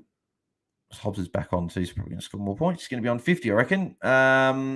We'll go through the scores here at halftime anyway for this game. Hobbs the potato, you don't want him long term. Oh, Hobbs is good. I'll probably disagree with that, Brendan. Hobbs averaging 130 in the VFL. Hobbs has got a mark in handball. He's going to be on at least 47. So if he goes and gets 100 like he's on track for, and Humphrey gets 100 like he's on track for, that's going to cost me so many points. It's not going to be even funny. God damn it, man. McCluggage 67, Ashcroft 69 for McCluggage, Ashcroft 67, which is good. Dunkley 62, which is good as well. Humphrey 59, that's really stinging a lot at the moment. Neil 53, Anderson 50, McPherson 49, Witts 48, Wilmot 41, which is I guess is good. Obviously, if he continues like this, he could be looped on potentially for me. Roy Atkins 37, Fiorini 32. That's very, very disappointing from Fiorini there. If he doesn't have a good second half here, he's really going to have to be a consideration to be traded regardless of the buy because he's not going to go up a lot. He's going to start losing cash if he continues at this 30s and 30 point halves to like 60s and 70s. We brought him in to be an 80, 85 guy. So he's looking like a bit of a foul pick the way it's going at the moment. What else we got here? Coleman in the 39. Coleman was on like 32 or something at quarter time. So he had a bad quarter there. McKenna 29, Sharp 24. Yeah, so not too bad with most of the players there. Fiorini, obviously, this is the one that's really annoying at the moment. Might have to trade. He could be a guy I trade next week.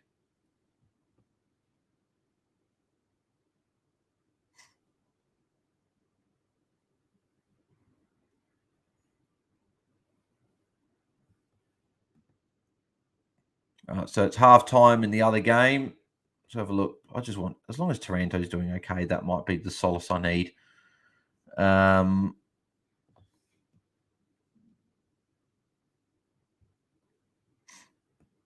let's have a look. I'm not looking forward to this. Merritt 85. Merritt 85. Jeez. I knew he was going big.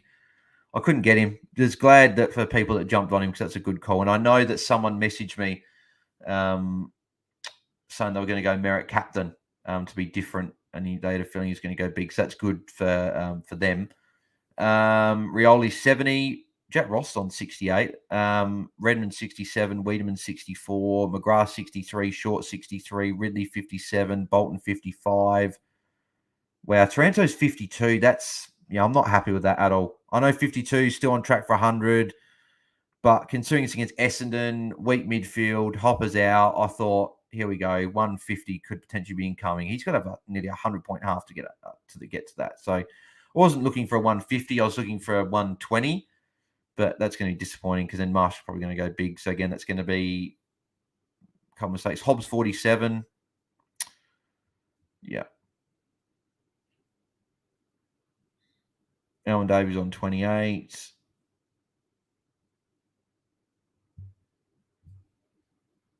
Yeah, and then Baldwin's on 24 if anyone's got him. So yeah.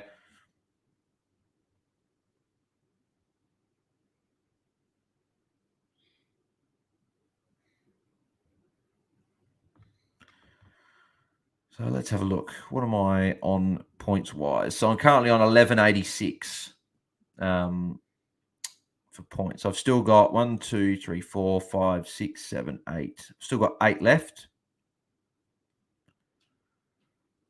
And everyone's been good, really, besides Pedler and Stewart. They're the only 2 real disappointments. It's more that obviously, I could have been having a huge round if I had Hobbs on field, and then I would have been looping Humphrey. Because I would have had Chincotta still. I would have been looping potentially both Wilmot and Humphrey if I had that. So what actually, if Wilmot ended up scoring an 80, how would I have done that? I would have probably gone. I couldn't have traded anyone out anyway. I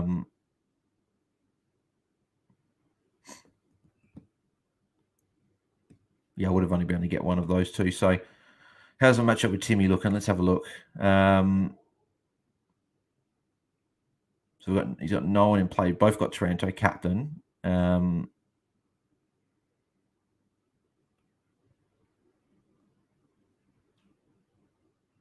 What's Fiorini's game time been like? I didn't actually have a look at that. Has his game time been okay? Yeah, 91%. It's not like he's been on the bench. He's been on the ground the whole time, just not scoring. Atkins has been on 81%, so that's not too bad as well. That's okay. Actually, what's Ashcroft's game time been like? 71%. Because he's got 67 from that. It's pretty good. And Taranto, 87% for Taranto, and he's only on 52. Again, 52 is not bad. It's just disappointing when all these other guys are going big, and he's just sort of doing his just average sort of thing, just not like he normally, like just his normal sort of 100, 110. Actually, no, it's me being too harsh. That's just me being salty. Yeah. This is sometimes what I'm like when fantasy doesn't go my way. I get really bloody salty.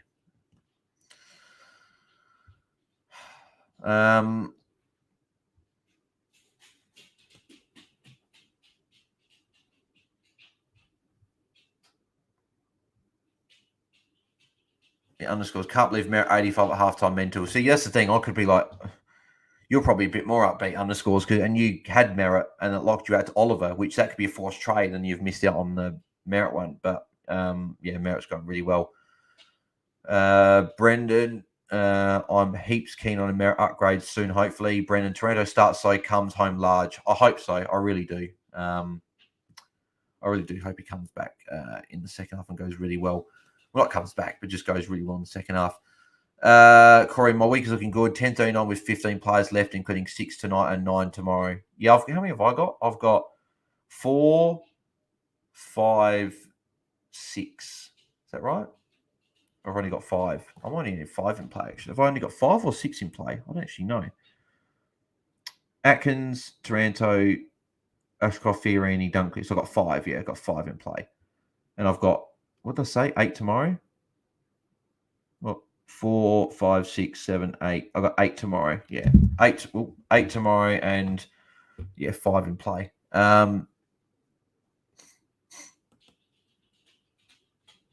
Brendan, I'm going large this week, I think. Got 7 left after the 5 tonight, sitting at 13.76. Captain already played. You're probably on track for a good one, Brendan, I think. Sasha, hey guys. Sasha, how you doing? Hope you're doing well. Apologies, I'm not as the normal upbeat self that I normally am, but But yeah, underscores. Yeah, I'm on 1400 with 6 playing tonight, 6 tomorrow with the C on Marshall. So yeah, underscores. You're still fine. You're still doing well. I think. Well, looking at all these scores here, I'm bloody behind. The thing that sucks about the stream part when I'm hearing that I'm behind everyone all the time. I'd love to have a score one week where everyone's saying what their scores are, and I'm like, and mine's a long way away. I never have a week where I just go huge. I'm just waiting for that week in fantasy where I finish top sort of 200-300 for the week. I just don't seem to have that week, which is just, well, I know it's hard to finish there, but yeah, be good hopefully some point soon. So yeah, it's got to love the salt. I hate the salt, mate. I don't like being like this. It's just the way that I get when fantasy doesn't go my way, and I make stupid calls. Actually, if with the Toot Miller one, I was just upset because I was like, well, I've got in a bloody player that I liked, and he got injured. Whereas tonight was like I had 2 trades I was keen on. I then liked the sound of the other 2 that I did that I ended up making, but I probably should just go on my original ones. So it's just having a second guess myself. Ouch. Go do a gym session after the game. Bale sweated out. I don't do the gym. Ouch. I don't like the gym at all. I'm not a gym person. I've tried it for a few weeks and just not for me. Not for me. Can't be bothered really. I'm more of a lazy person compared to stuff like that. So yeah, I probably won't do that. If I had a punching bag here, it'd be good. Do a bit of punching, do a bit of boxing or whatever maybe after, but no. So I usually look past Taranto as my captain. This week was the first one I've gone to him. Underwhelming so far, but usually has a better second half. What are you on, Bales? Yes, I'm like just under 1,200. Got 8 left and 5 in play. So I guess I'm on track for an okay score. It could be a lot bigger. I mean, you might have missed it, Sasha, but my trades at the start of the week, originally were Cowan to Humphrey and Hollands to Hobbs. I then changed my trades, speaking the boys last night. So it's been like Louis and Dawson and that. And again, that's not their fault. My fault. It's my fault. I changed my trades at the end of that. I'm the one that controls my trades. We're talking, and Louis suggested some things to me. So I thought, oh yeah, I could do Ash for Hollands and go Drury from Chincotta, because you get a cheaper rookie, you get a better premium on field. And I thought, yeah, I like that. I'll stick with that.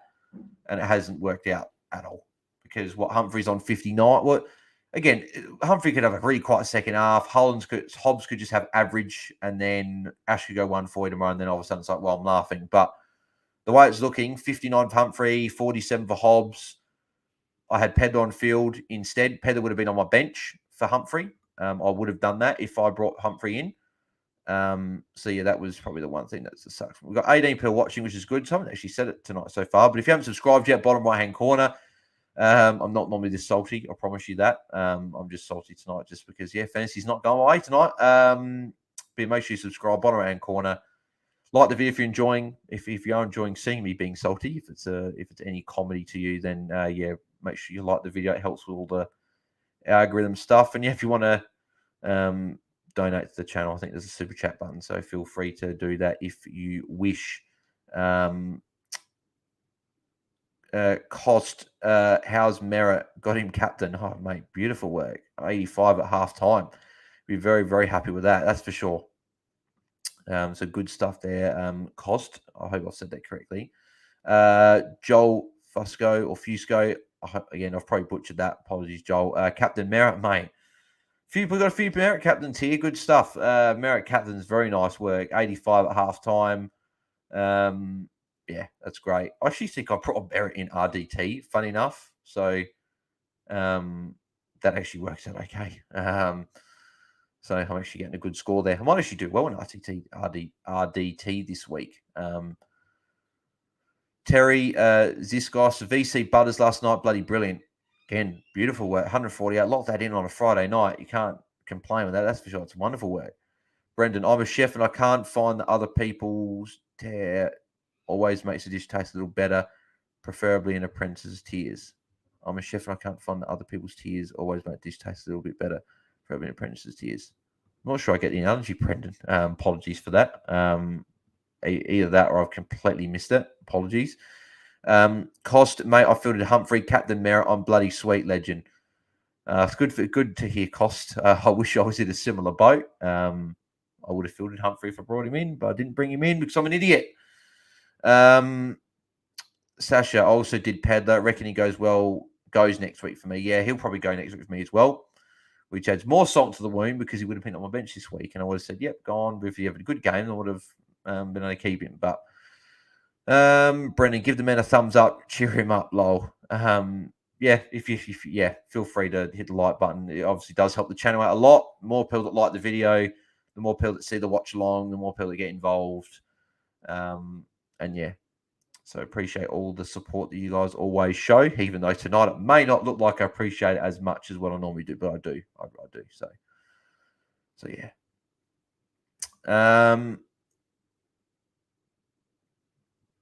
Sasha, I'm not sure how to approach the buys. Round 15 heavy. Does that mean no round 15 buy players from now?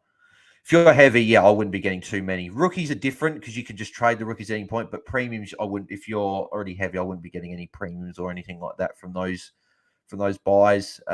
Brendan Lowell, your tears make my big score just a little bit tastier. Sosman. Oh, Brendan, mate, why you got to kick a man while he's down, mate? Kicking me while I'm down.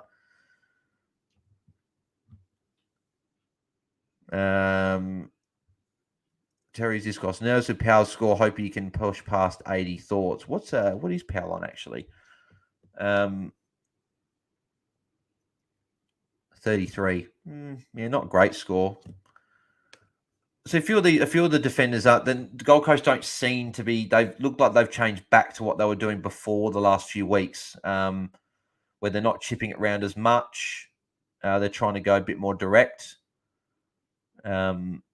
So yeah, it's hindering Fiorini and Powell and guys like that. They're not getting as many +6s like there. Lukosius could have gone short to Powell and he goes longer. So they're really not doing this chip mark play anymore. So we were keen on a few of these guys because we thought that's how they were playing, but they really aren't doing it anymore. And we thought, a few of us thought maybe, okay, West Coast last week, they didn't do it because it was a harder matchup, but they're doing it easy matchup. They're doing it in a hard matchup now against Brisbane when they could be chipping around more. So, yeah. So actually, let me have a look if there's any extra additions points wise. So yeah, Merritt's to 85. Toronto 52 still. Hobbs still 47. Yeah, so nothing's changed too much over there. Atkins looks like +6 here, which is good. Atkins is doing okay. Atkins are pretty well. So he's on 43 now, which is good. If he can just keep ticking over these 80s and 90s, that's really all we want. That's all we want. JS, if Powell and Atkins get to 150 combined, I'll be happy. Yeah, I guess you'd take that from here. I'd probably want 160 from the pair, to be honest, JS. You'd want 160 from both of them. You want both to get 80s. Still plenty of time, though. Still could get there. Cost. Check out the Essendon Richmond game. Everyone's scoring is mental. 15 blokes over 50 half time. Yeah, I know. I wish I had more than just the one in that game. I've only got Taranto, and Taranto's on 52, which is fine, but it would be good if he was on like a 60 or a 70 and looking really good. Hopefully he can have a big second half and get 60 odd, 70 odd points and get to a 110, 120, which we know he can do. So hopefully he can go and do that. CX could be worse. I brought Rowley in this week. Row's doing okay. Row's on 41. Again, you could have probably brought, as you said, you probably could be better, but it's not the worst. It's just the way it's looking for me with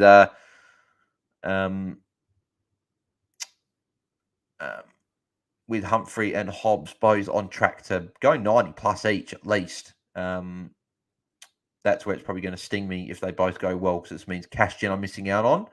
And then the points, I would have had obviously more points if I'd both them on field, unless they're Dunkley +6 there. Dunkley's doing well tonight, which is good. He's up to 68 points. It's a shame he couldn't have done last week. When not only me, but a few people had him VC. I wonder how many people got in VC tonight. I think there's like about 8%. I don't know if they're bot accounts again that just went Laird captain, him vice captain because they were the two most expensive. But Sasha, Fiorini hold until he's buy, even if he scores 60 each round. It's really hard because if he's getting 60s each round, you could just have a rookie on field that's getting that, and you could just trade them to a better primo and get a better scoring player.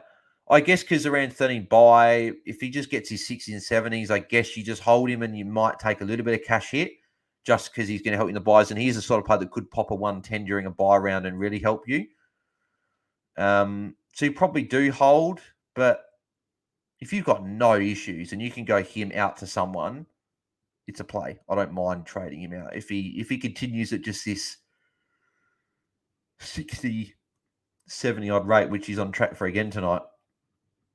Ravel, window cleaning services. Watch McGrath crawl to an 80-85. Happy at the moment because I kept him, but has a habit of going missing after a good start. Yeah, he had that. I remember he had that game against Gold Coast in like round 2 or 3, and he had a huge first goal. Had 38 points, and then he went missing for half a game. Then he just managed to get himself to like a mid-80s. So he does have a way of going out of gains for periods of time and not scoring well. So we'll have to see how he goes. I wonder where that Mozzie went. There was that Mozzie that was in the room. I've got no idea where it went. That's going to be annoying if it's still in my room when I'm sleeping. Brendan, I avoided the rat pasta. Seems stressful. The rat's actually not too stressful. Watching the rat, he's actually on. He just does well. He just does his thing. He's on 43, which is pretty solid. Is that Matt Rowell, the intercept mark there? Yeah, there you go. Matt Rowell, the mark. Yeah, Siak should be happy with that. +6 for Rowell there. Oh, a dangerous kick there. Good mark for Collins, though.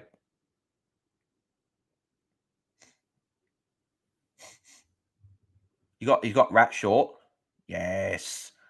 49 points for the Rat now. He's going okay. Still 16 minutes, plenty of time. And again, if he just gets his 80s and 90s, he goes to Fiorini. He didn't quite hit him for a +6, though.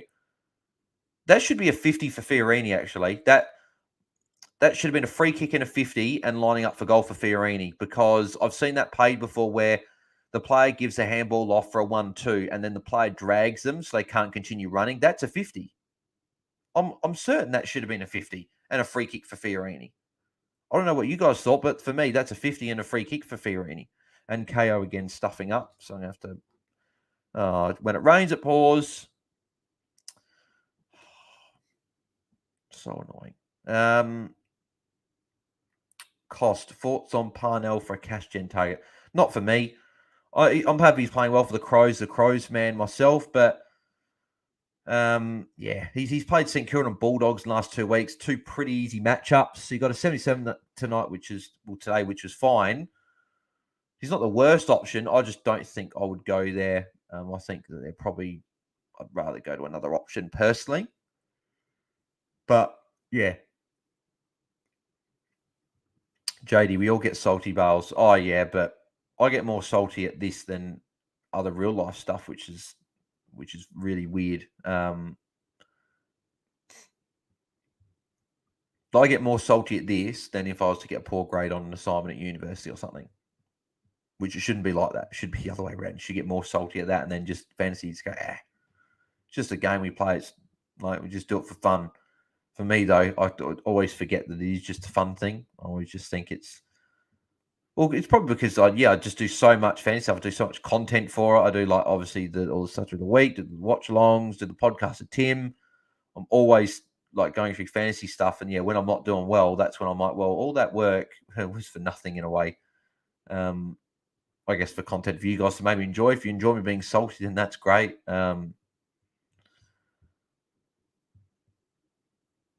So still got 14 minutes here.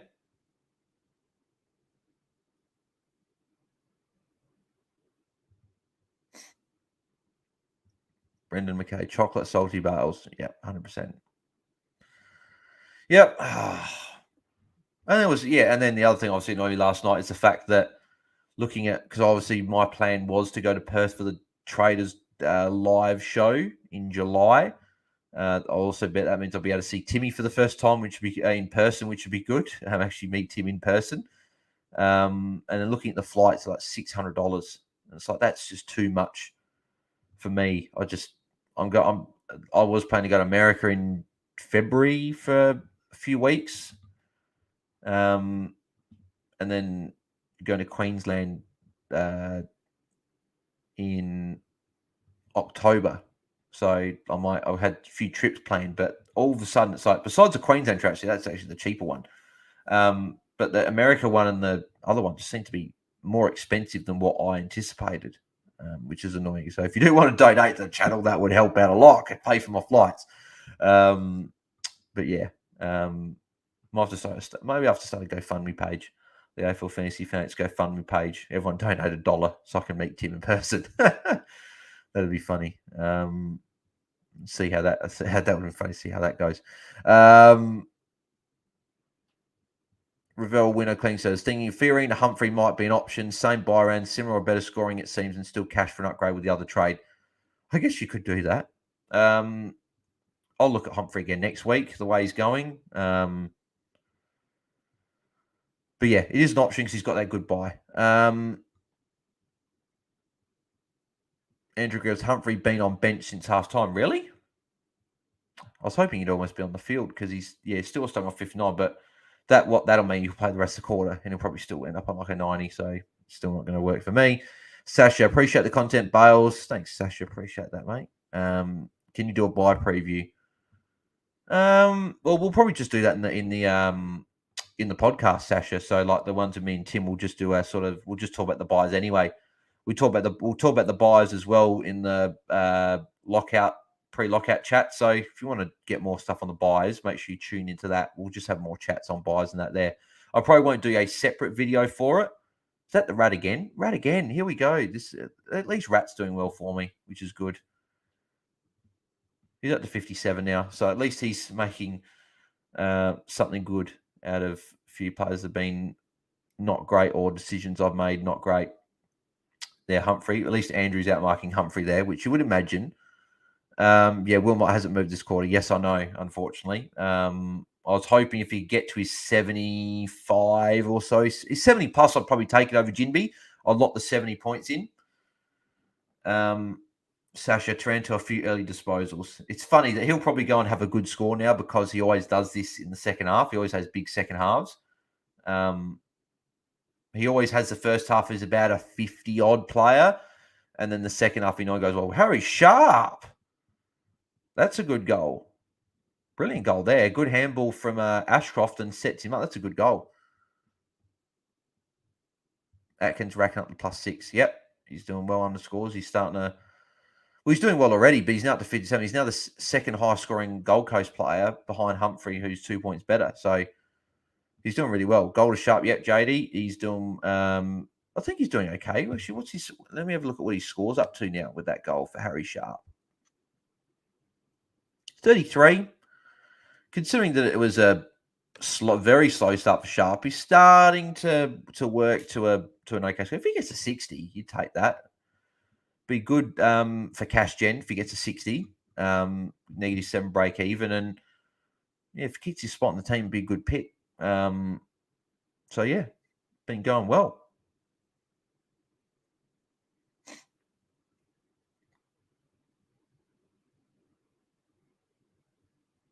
Yeah, think about it now. I probably won't even be able to get Humphrey next week. Thinking about it, if Hobbs does what he's doing, and he was on 47 at half time, if he goes and gets a 90, I've just got to get him in next week with them easy matchups, which means Humphrey's probably just not going to be in my team, unfortunately, because he'll just be over 400k. It's like him and Ward all be in for next week, more likely for me, and just be a couple of rookies over to those two, I think. What's going on? McPherson hasn't touched it. Yeah, he's been quiet this quarter. Hasn't even gone near it. I don't know if has he been on the bench or something?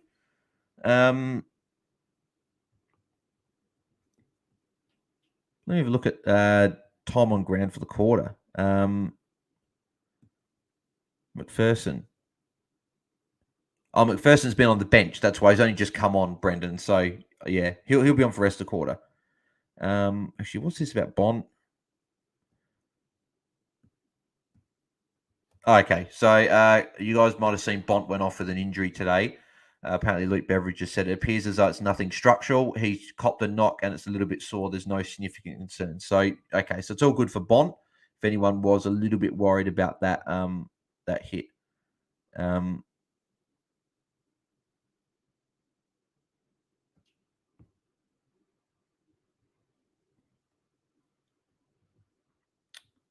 Let's have a look. I'll have a quick look. 5 minutes gone the other game. Let's just have a look at who is doing what there. I'll have a look at the quarter scores, actually. So Merritt's on 88. He's obviously doing well. So 3 points for the quarter.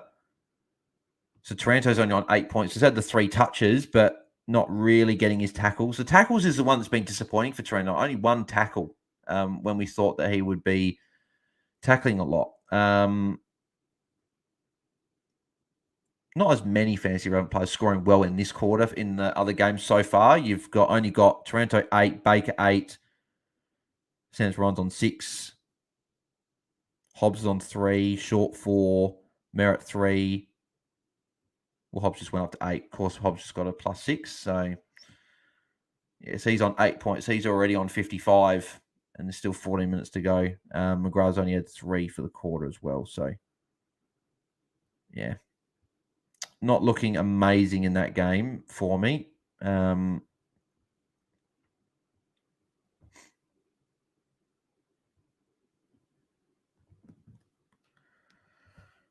think Hobbs tackles Taranto. Of course he does. So Hobbs will just be continuing to add the points up. This is it's going from bad to worse for me. It's getting even worse. The more the games go on, the more and more it's getting better. So like what Humphrey's up to 64, and he was off to play the rest of the quarter. Sorry, and he'll be probably close to 100. Humphrey, the way he's going, and then Hobbs looks like he's going to be near 60 already. Yeah, Sasha says Taranto being pushed up forward. It's a very fast game. It's not many stoppages, what I can see. Yes, it's just so another bad call again. Looking like that. Me going to Taranto captain when I had Marshall all week, and then had my trades all week, and then do different trades.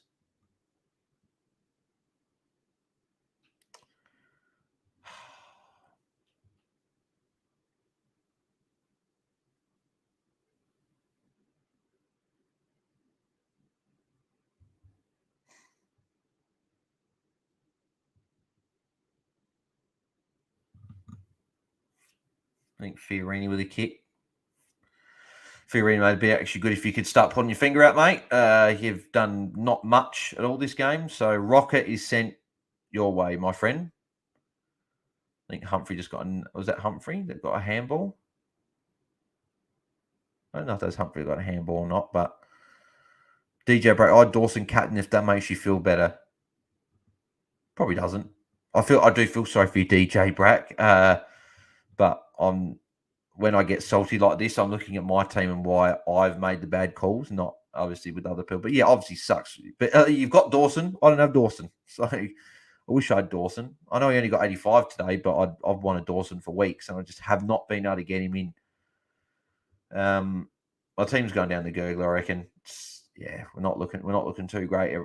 I'm scoring okay, but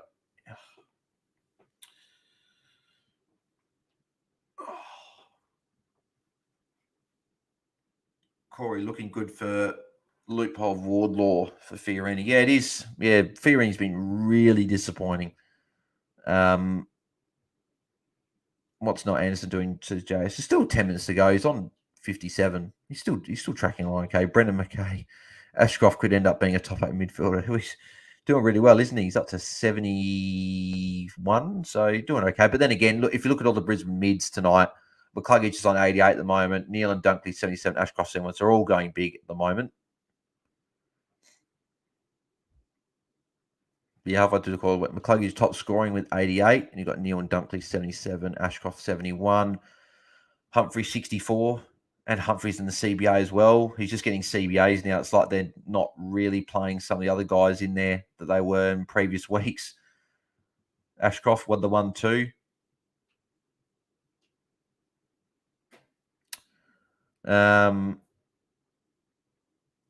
There's Humphrey in amongst it again.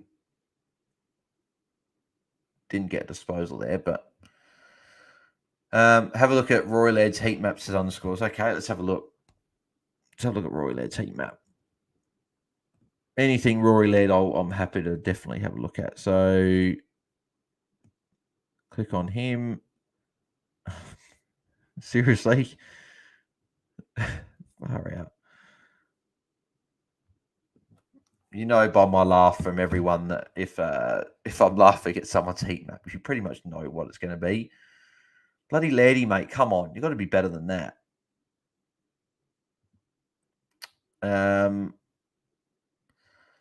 Brendan nearly traded Rosie to Dawson, then came to my senses. Yeah, I wouldn't have done that. I wouldn't have done that.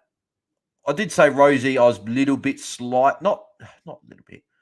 I was just raising the point that is he going to be a top 6 forward?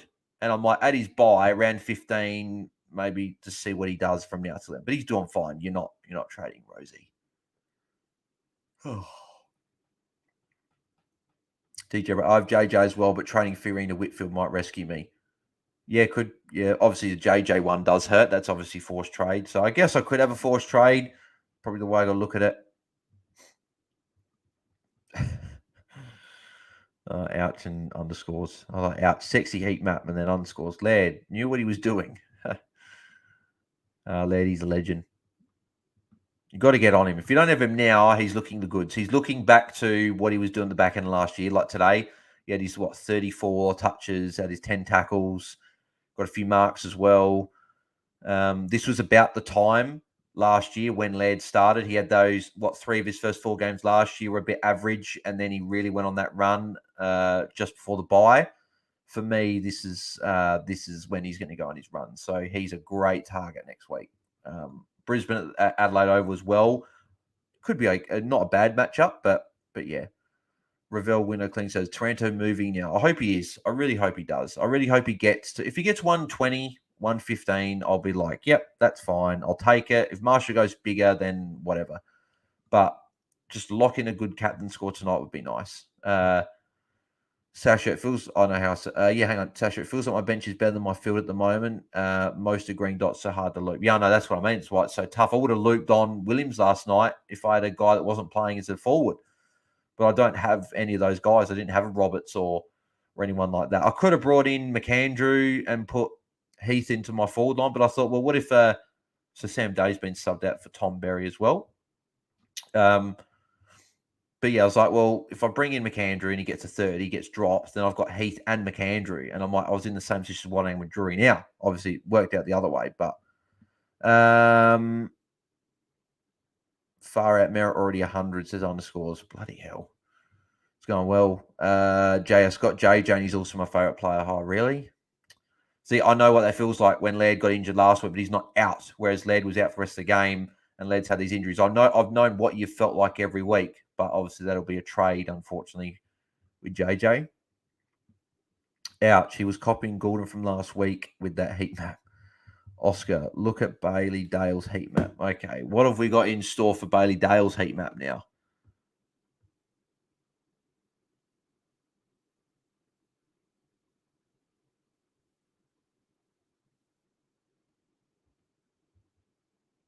Let's have a look. Bailey Dale.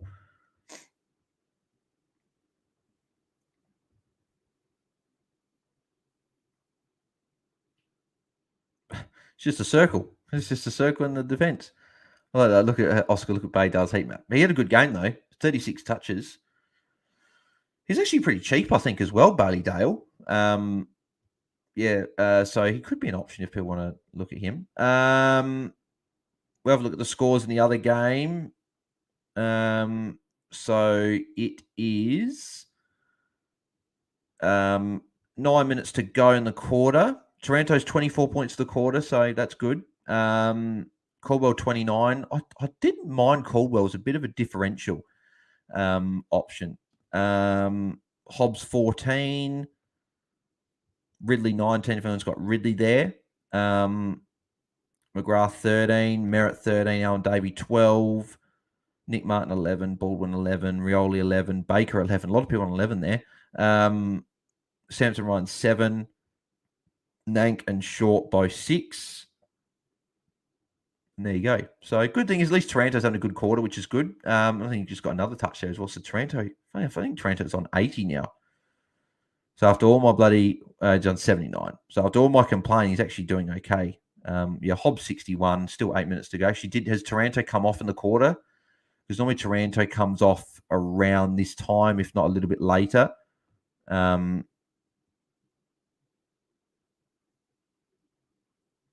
Taranto's about 100% of the quarter, so he hasn't been off. Hobbs went off for a little bit, but he's back on team. May play rest of the quarter, but Taranto will come off at some point for the quarter.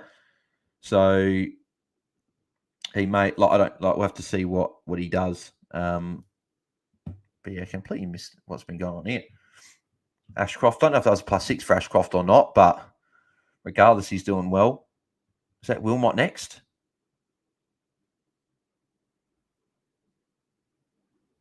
I think Jack Payne completely looked away. He went to Sharp, so I guess if you had Sharp, you'd be pretty happy he went there. Well, I think he ignored Wilmot. Taranto 79, yeah. So at least he's getting moving, which is good. If he can have 11 points to finish the quarter and then be on 90 at three-quarter time, that's pretty good. You'd be pretty happy with that as a captain heading into the final quarter. JS, luckily as a Doggies fan, we have one of the better half back lines. Yeah, you do. They're Fiorini +6. It'd be good if Fiorini can continue getting more involved. Yeah, you guys have got a very good half back line. So it's good. Even with Johannesson being out as a team, you guys have got people to replace him. So yeah, I think you guys will still be fun. You guys will be fun. You guys played pretty well today. Crows were pretty bad as well. Chaz, you know what? With JJ took over Bailey Dale's role this year, could Bailey Dale be back? Could potentially. Yeah, he's cheap. Bailey Dale's cheap. He could be. Maybe just the fact that round 15, a few people might not be able to bring him in. But Bailey Dale's an option. If you can bring a round 15 player in, he's an option to look at because he's cheap and he may have that role back with Johannesson being out. So definitely one to look at. Sasha's still on. Yep. Taranto 79. Bailey Dale 650k, 200s in a run now. JJ's out. Yeah, that's right. He's cheap. We know he's a 90 guy. So he's definitely an option.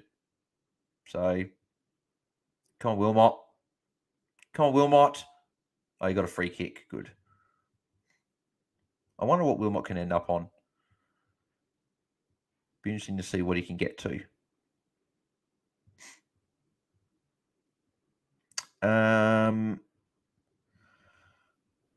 Oscar, buy Menzies if Essendon's a good pickup on the bench to make money. Yeah, yep, you could trade him out if you've got him. I think he was injured or he was out the team once or twice. There you go. Sharp's getting busy now. So for those people that got Sharp, it's been a pretty good quarter. There's been about 4 +6s at least.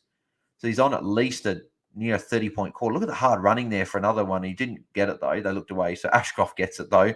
Ashcroft's an absolute gun, isn't he? Ashcroft's now on 89. He's doing well. Ouch. Noah Anderson gone to sleep. So, yeah, so this is where it's a little bit different, where we've only got 3 minutes to go in the quarter, and Noah Anderson's only on 61. That's where you're a little bit more concerned at the score because you're like, well, Atkins. They could go chip back to Atkins. Well done, Mac Andrew. Atkins +6. Good. I wonder if Fiorini could be here for a +6 at some point. I don't know if that's on the same side as his wing. Matty Rao +6. You don't see too many of those.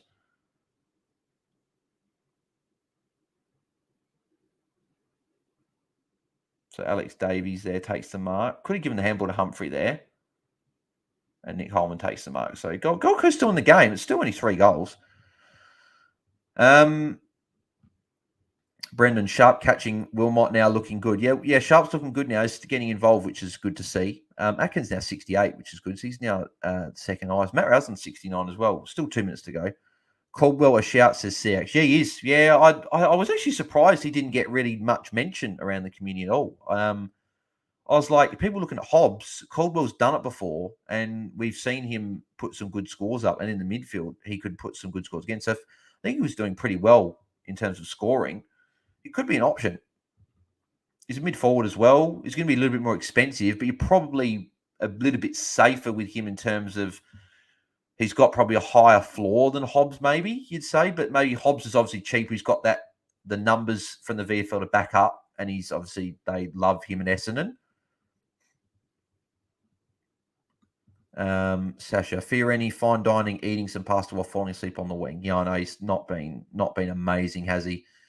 He's been a little bit quiet, which has been disappointing. Like Atkins is doing well. Atkins up to 68, which is good. Good to see Atkins doing well. And the good thing about Atkins is he's putting good scores up and he's making good money. So Thompson Dow's been subbed out. Yep, for Richmond. Thank you for letting us know that, Corey. At least that means there's no worries for any Richmond players that you may have in terms of being subs, but obviously we just don't know what's going to happen in the last bit. Hopefully no carnage or injuries or anything.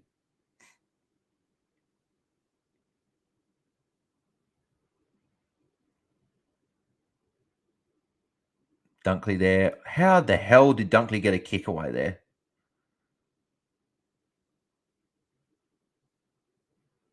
Yeah, just not going to Anderson anymore. Anderson's been free a few times and they haven't gone to him. JS Anderson, man, please get a little move on. Yeah, hopefully he does, because for those people that did jump on him, he was over 900k and he was looking really good, like a top 8 mid for a number of weeks. But last 2 weeks, he obviously got tagged last week 82. I don't really know if he's getting much attention tonight, but he's sort of not really getting involved in any play from in this quarter. So it's a bit disappointing. He's on 61 still, so hopefully he gets a move on. Underscores, glad Humphrey slowing down, looks a little bit tired. Still a very good score. He did this a bit last week. I think he had a really good first half, like 50 odd, and then he got to a 90. So he slowed down a little bit. So he slowed down a little bit, but he's still on 67. Even if he finished on a 75, 80 as a pick, you'd still be happy enough with him. So Ashcroft, another free kick. He's a gun. Ashcroft is an absolute gun. He's going to be an absolute star of the. I'm not saying anything new. We pretty much knew this. But Ashcroft is going to be an absolute gun of the comp. Taranto just off now, apparently. Of course he is. I know he's on 86. Someone said 86, so he's looking okay. So that's not bad. I don't know how long. There might be like 5-6 minutes left in that game. So hopefully he comes back on for a couple of minutes, gets to a 90, and then that's not bad. And then you take that. And then again, 35 odd point core, it's still a 120. And he normally does finish quite well in the last quarter, has a good last quarter. He sometimes plays the whole last quarter as well. I've seen him sometimes not come off at all. Hobbs up to 69. Far out. But even still, like the Hobbs and Humphrey have, like, Hobbs is still doing his thing in the other game, but Humphrey in this game slowed, but still seeing a 69-67. So 2 minutes left in the quarter. So yeah, Taranto actually won't come back on. He'll be off the rest of the quarter. So 86 he'll be on at 3/4 time, which is it's still pretty good. Like as a captain, you take it, but no, I'm probably just salty because I just want him to go 150 to if he could make up for anything. Me not getting a Hobbs and Humphrey, but now Ainsworth, Mark, he'll be lining up after Siren. This is what a Gold Coast within a goal. Interesting.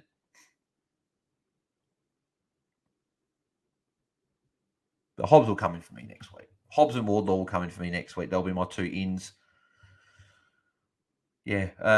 And if Fiorini keeps doing not great, then it could be Fiorini to Hobbs and then so on. And like Cowan to Wardlaw, I could see myself doing that.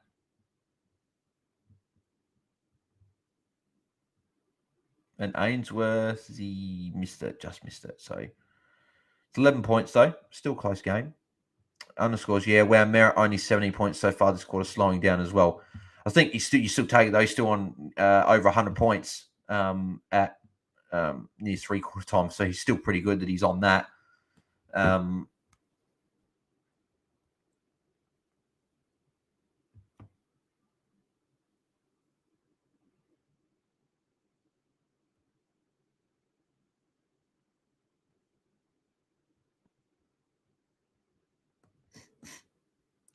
Reveal window clean says bad time to mention McGrath on 90. McGrath's a spud. I love how like these players, you get rid of them and they've been bad all year, and then all of a sudden you trade them, they've actually been pretty solid. I think you got like solid enough score last week, and then he's got a 90 at 3/4 time here. Just typical from McGrath. He could have done this a lot sooner, and then now he decides he's going to pull his finger out. So yeah, whatever with McGrath. But yeah, Brendan, I'm on this week. Sharp getting going now. Well, yeah, so we'll go through the scores as well. Need another 20 plus from McPherson. Hopefully, he can put up a better quarter few. But 66 is still okay though. It's still not bad. Ashcroft top scoring 99. He's a gun, as I said. Dunkley 98, which is good. Neil 86, McCluggage 88, Rouse on 78, so he's doing okay. Holman 75, Atkins 68, which is good. Humphrey 67, had a quieter quarter there, but still you'd be happy if you picked him. He's still a good score. He's still going to make cash, which is good. Witt 65, no, Anderson 61. That's a bit underwhelming if you've got Anderson. Sharp 52, which is good. Had a good quarter there. Wilmot 48. If you can get to a 70, I'd consider taking that over Jinby.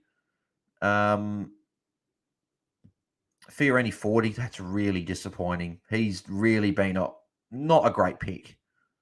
I got him for an 89, then a 62 last week, and now it's going to look like about a 60 odd again. Maybe not even 60, might even get to a 50 something, which at that point, I would really, really consider trading him because he's going to start leaking cash, and it's going to be a lot of cash as well. And it's like, what's the point of having a guy that's going to score 4? Like, Humphrey's outscoring him, and he was nearly 300k cheaper than him this week. Wardlaw looks like he's going to score more than Fiorini. Like, it's just a waste of a pick if Fiorini's just going to continue to do this. McKenna's only on 34 as well for anyone that's got him. So obviously that's not great. But yeah, Ashcroft obviously is the one that's doing really, really well, which is good. And then the other game's also 3/4 time as well. So let's have a look at the scores. Merritt 112, so he's still doing amazing. Bolton 109, Taranto 94. So 88, sorry for Taranto. 94 to McGrath. Whatever, McGrath. He's actually had the 9 marks and 94. This is what I was hoping you'd do earlier in the year. Caldwell 86, that's very interesting there. Redmond 86, Ridley 82, Martin 80, Short 79, and Curvis 79. Hobbs is 72, so Hobbs is doing well.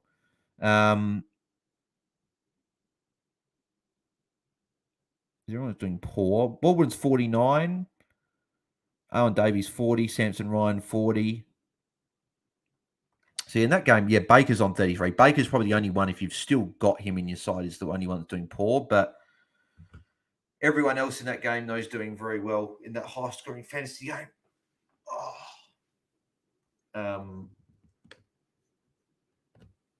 Yeah. Obviously, just the disappointing one is Holland, Hobbs, and Humphrey. If I got them in, I'd be very happy with my trades this week. Wouldn't matter what Ash got tomorrow if he went 120, whereas I actually need Ash now to go 110, which is not a guarantee. What do we got?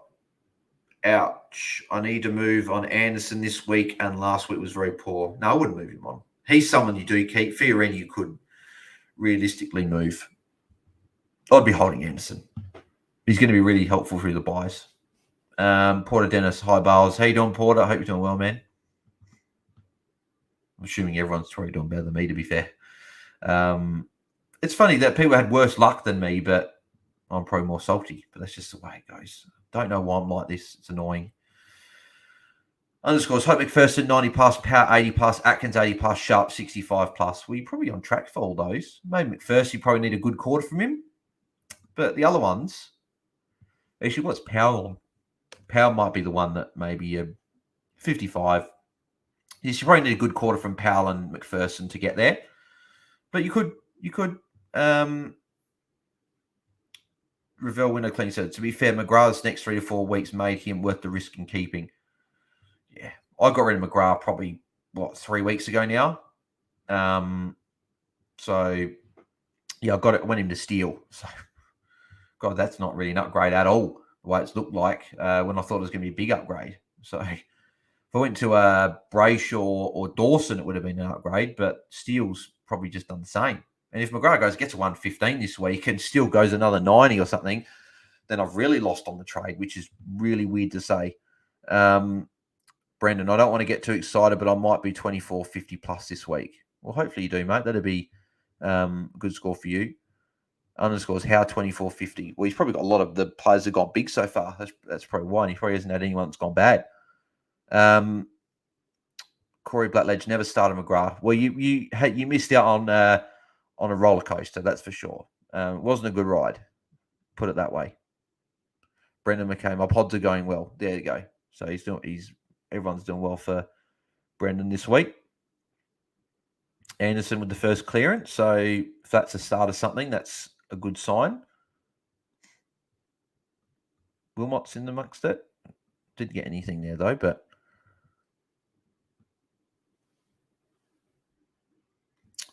good. We're still at 21 people watching. So considering I've been salty, I'm almost surprised people have stayed around to watch with me complaining. But appreciate you all staying around and listening to me complain. Shouldn't have been called Watchalong. Should have been called AFL Fantasy, Salty Bales, Sooks and Rants. That could have been what the Watchalong was called. But appreciate you guys tuning in as always. Make sure you like the video and subscribe to the channel. And yeah, if you want to donate, feel free. There's a super chat button there if you want to do that. Wilmot, that'll be deliberate. It shouldn't be. He was under pressure, but it'll be deliberate. I don't like that rule. I hate that rule. To be fair, Fiorini is taking it, so it works out better for me on field. But I don't like that rule. The deliberate out of bounds, it's a joke. Because there's times where players are under pressure and they can't do much else than what they're doing. Is that Humphrey? You're bloody kidding me, man. This is a joke. These two games tonight are trying to make me throw stuff. They really are. God, what a mistake I made. I would have a Humphrey 76 on field instead of Pedler. I would have Hobbs on field instead of Ash, which Hobbs is doing pretty well. So it's like I'm going to lose points. But not only that, it's the cash gen. It's everything. So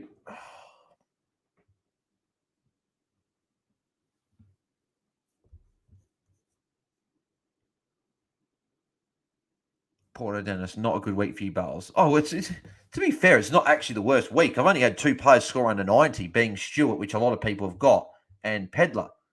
Everyone else has scored pretty well for me. I haven't copped any of the quote-unquote bullets like your JJs and stuff like that, but it's just the trades I made. If you missed it, Porter, most of the week I was going Fiorini could be a tackle there. Could have been rewarded for holding the ball as well. All week I was going. Oh, Wilmot, good handball there actually. Gives it to Dunkley. My trades were Cowan to Humphrey and Hollands to Hobbs. They were my trades. Obviously, I saw Louis and Doss last night at the highway, watched the Port and Melbourne game, and talking to Louis and went through trades, and he suggested the Lockie Ash idea, and I did like it. And then I had said I just don't like getting Drury in. But I thought, I'll still get Ash. He's better than, I guess, some of the mid-price options I've got.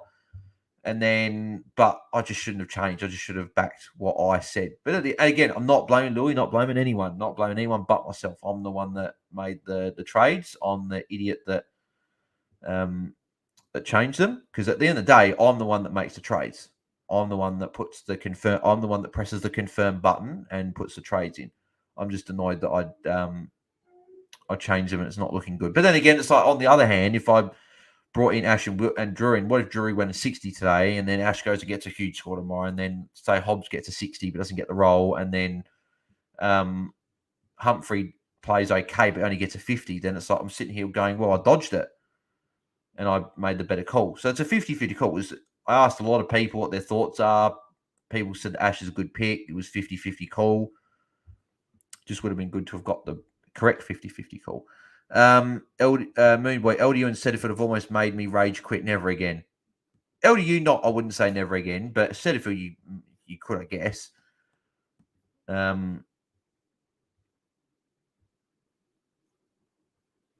Dunkley, Ashcroft, another clearance. Ashcroft's an absolute beast. He's actually making it like now why would you even look at trading him at the moment? Like, here he is again. Another handball. Gives it back to Dunkley. So, like, they both got 5 points in the space of like 30 seconds. And the Cluggage, that'll be a free kick or mark. Take your pick. Got clipped over their head, but I think it'd be a mark. Brendan, Sarong, Butters, VC, Rosie, and Laird. Oh, yeah, so they're the pods he had. Moonboy, love the passion bars. Got to enjoy the ups and the downs over the season. I don't enjoy the downs at all. I nearly said the F-bomb there, which would have been bad for the monetization of the video, but I hate the downs. I really hate the downs. But I absolutely love the ups. So I guess that's what makes this game fun. Tonight, I'm not looking at this with a fun look because not really anything's fun at the moment. Actually, Laird going big was probably the one good thing from today. At least my boy did well. If he went bad and then everything was bad, it would have been all crumbling down. But yeah, I guess if you're loving the passion, then that's good. Brendan McKay, Salty Bales gets the viewers. Does it? If people enjoy being salty, then that's great, but not great for me. Yeah, underscores wow Humphrey. Yep, I know. Humphrey going well. Should have got him.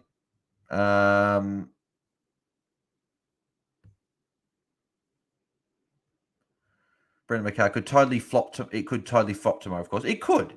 Again, like what if what's his name? Ash goes and gets a 140 tomorrow. Then all of a sudden I'm sitting here going, okay, well actually I got a 140 on field, so on one hand I actually did okay, and Ash makes a lot of cash. So. But yeah, I need a big game from Ash tomorrow to save everything, which again, it could happen. It's painful watching Humphrey and Hobbs do well when I had them in my team and I changed. Jason Bet was going massive. Thought I had C on English somehow. I managed to have the C on Drury for.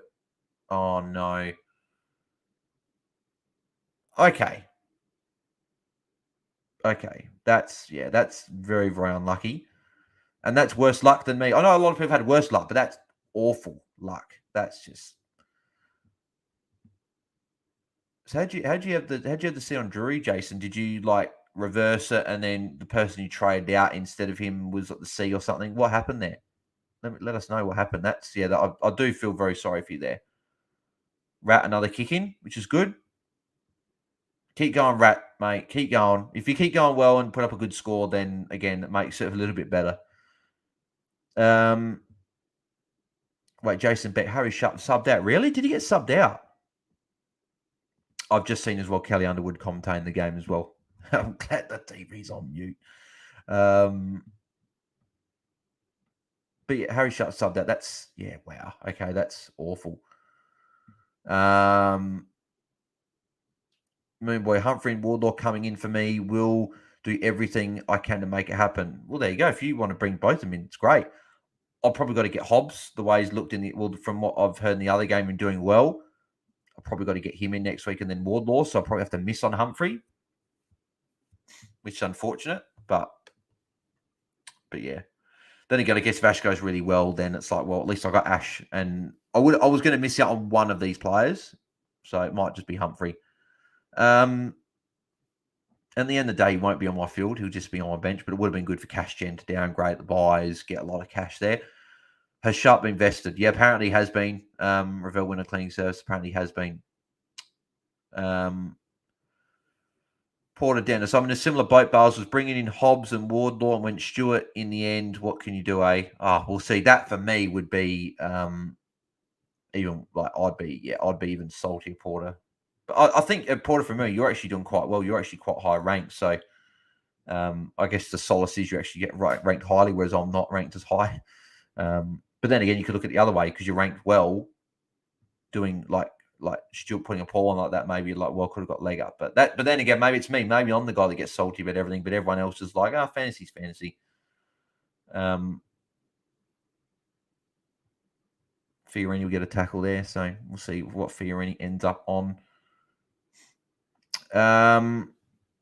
Brendan's not happy that Sharp's been subbed out. FFS, Faze, you vicious psychopath. Yeah, I know. I'm surprised he got subbed. I thought he had a really good last quarter there. But Holland's got subbed out last week, which I didn't understand. This is what we've got to get again. This is why we have to get these rookies off field because we just don't know what's going to happen with these rookies. Like they get subbed out, they start as sub. Like to be fair as well, Matty Johnson. If anyone watched that Freo game, he started as a sub. Came on midway through the third quarter, scored 40 points in a quarter and a half. That's really good. Like considering that, I was worried with a break in a 0. I'm like, him sub, if he comes and scores 20, that just completely ruins his cash gen. Getting a 40 doesn't completely ruin his cash gen. Like, you can almost say, oh, he had a quiet game. But I think he could come into 22 next week because he played pretty well when he came on. So I hope he does because that'd be really good for cash gen. If I've got a red dot, could be good for a loop in potentially.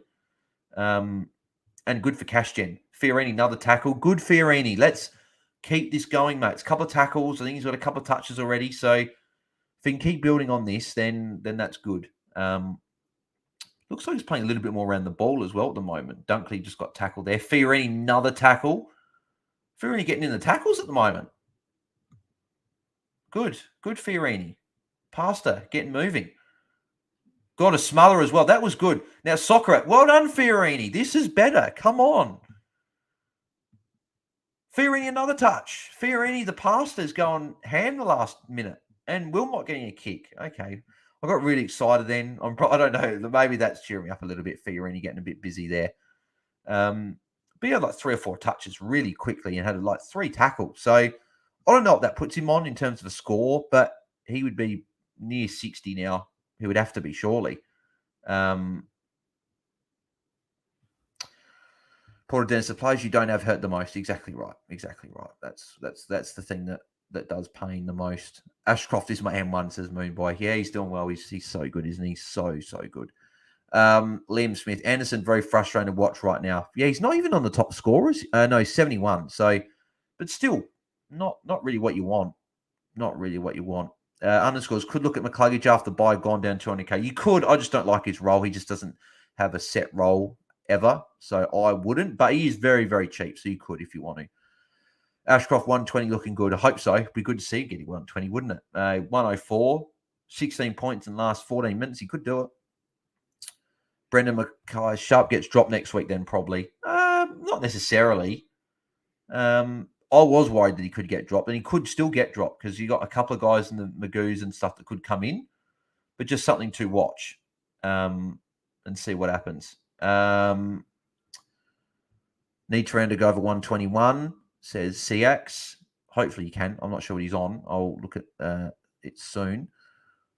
Brendan, I was like this last week when I brought McPherson and Drury in. Yeah, I know. It sucks when you bring in players and they don't do what they want. Atkins getting a kick, which is good. Is that Fiorini? Okay, here we go. Where's this Fiorini been?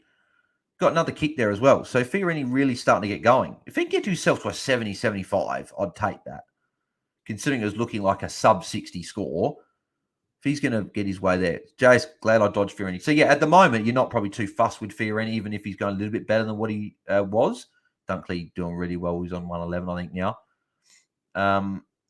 The Close get another touch there as well. Humphrey kick there. Humphrey just looks really good. Like he looks like a really good player. Reminds me very much of Sarong when Sarong first started. Looks a bit like Sarong as well, actually. Wilmot! Oh, he's hit the belly of the ball.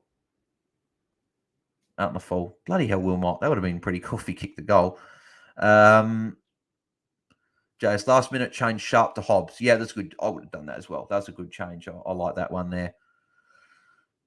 Sash Humphrey on my field. Pedler to go next week. Yeah, Pedler can go next week. I was hoping that maybe if he could have another 70, maybe he could hold the bye. But now it's a bit like, well, that's a long time. That still ran 11, 12, 13. You've got to hold him for another 3 weeks. And it's like you could just go him next week out. And going him to Hobbs next week sounds pretty good for anyone who doesn't have Hobbs. Jason Beck did some late changes and when updated trade, I brought back in Drury and a player I traded out had the C on it, which I did not realise. Reverse Bont in to get Humphrey, Sharp, and Weddle. Not Weddle. Not Weddle. Drury instead. And the C was on and it was on Bont. Captain on Bont. Taranto 102 now. Okay, good. Taranto, good. We know that he has good last quarters. So if he can get 120, I'll be happy. Brendan, I did a roll back and accidentally VC'd Rosie. Lucked out. I feel for you, man, because the same luck could have happened to me this week. Exactly right. Well, what was it? DC a few weeks ago when I was on the watch along with them. DC reversed his trace. He didn't realize he had the C on Dunkley, and Dunkley went 116. So he's like, I'll take that. But some people do reverse it, and they get unlucky, and it captains someone else or emergency loopholes on. Look at Miniman. Round one, he had Tim English on his bench, and it didn't have the emergency on him because the app stuffed up. And he missed out on a 115 round one. And for somehow, Monk is still ranked inside the top 100. And I think he's top 30 at the moment in fantasy overall. So he's ridiculous how good a coach he is. I wish I had that sort of skill. I wish I made the right changes and looked at stuff the way he does. He's just very good. Brent, I said that before, but good to hear Taranto's on 102, which is good. Hopefully, and that was 4 minutes ago. So if he's got some more points by this time, it'd be good.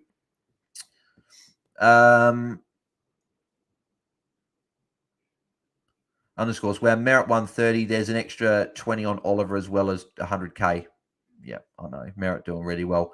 Oliver will be good all year, mate. There'll be weeks where he goes higher than Merritt, especially towards the back end of the season. But obviously, Brendan, the thing is, he's Oliver has got a niggle and he might be out depending on scans of a hamstring potentially. So yeah, that's why it probably stings a bit more for underscores. Wilmot just got a handball there as well.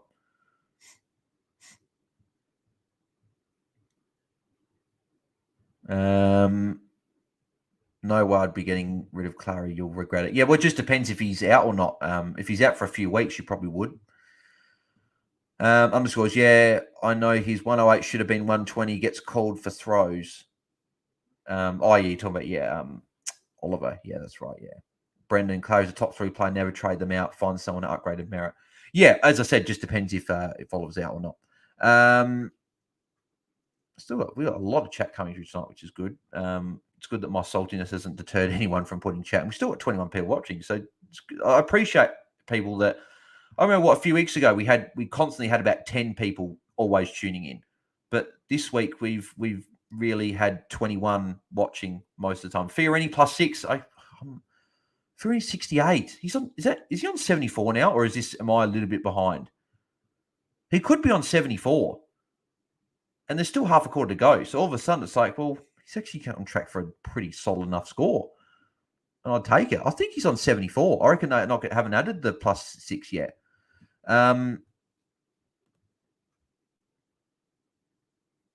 Corey, I only have Ashcroft and Wilmot as rookies on field now. Yeah, that's good. You'd be pretty happy with getting these rookies off. Means you're only limiting yourself to a few bad rookie scores. Ashcroft for the tackle on Rao there. Yeah, maybe they added the +6 for Fiorini. No, they haven't. Fiorini 74. So Fiorini's had a 30-odd point quarter already, and still half a quarter to go. So Fiorini's been good in this quarter, so good. At least he's doing well.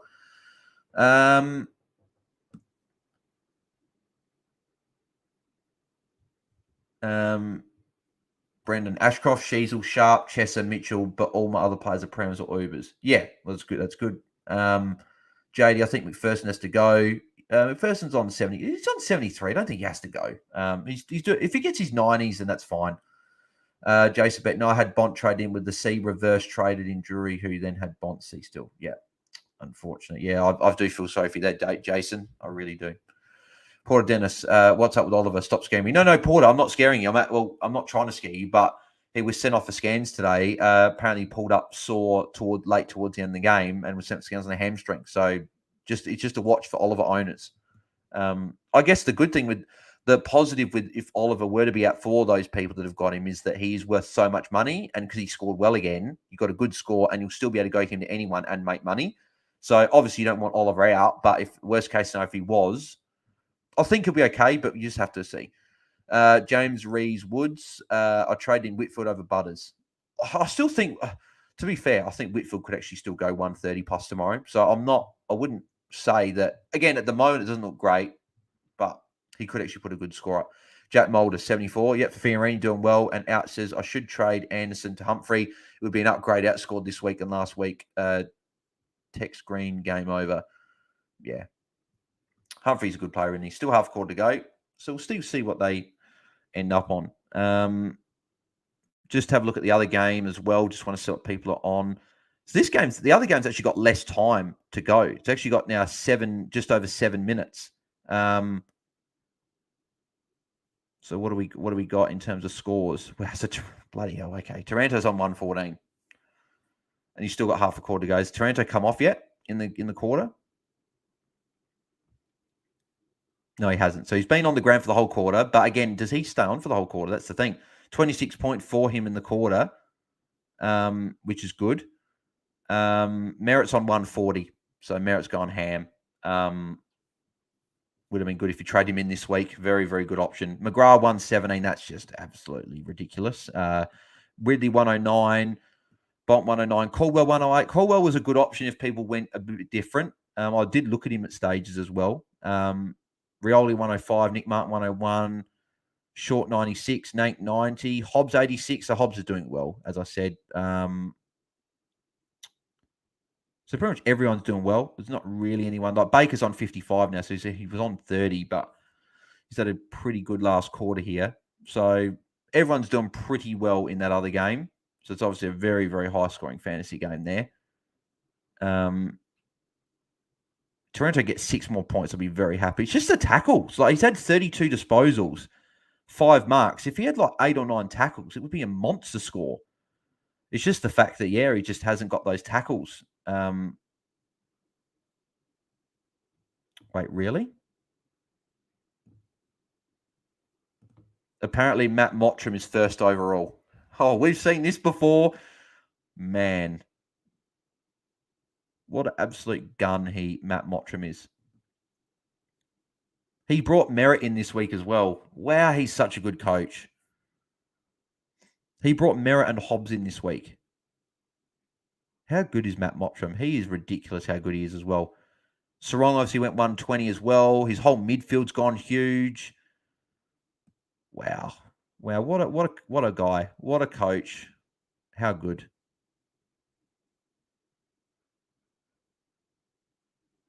He brought Merritt and Hobbs in.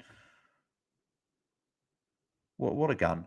Matt Mottram is, disappointing because he was going to come on the pod this week, but he can't. He obviously is busy, which is disappointing, but we'll get him on at some point again.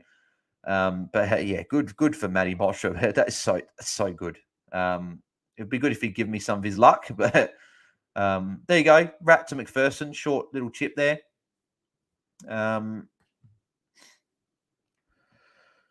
Corey Batledge, Hobbs 86, looking like he'll go for 100. Yeah, it looks like. He's on the bench at the moment. I hope he doesn't. If he goes sub 100, it's still good. He's still got to score enough where I'm going to bring him in anyway. I just don't want him getting that many more points because then it's like, again, Ash has then got to score 140 to really make it sort of go more in my my direction. Is Chincotta a trade-out option next week, says James Rees-Woods? Yeah, if he's not playing again next week, he is. I got rid of him this week.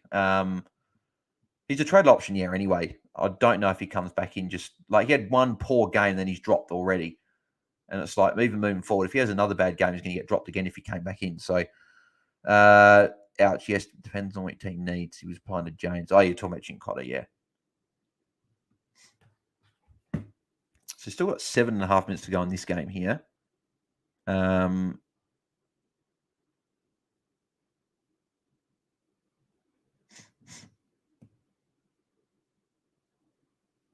So Taranto's still 114, hasn't got any more points since I said that. We're at 142.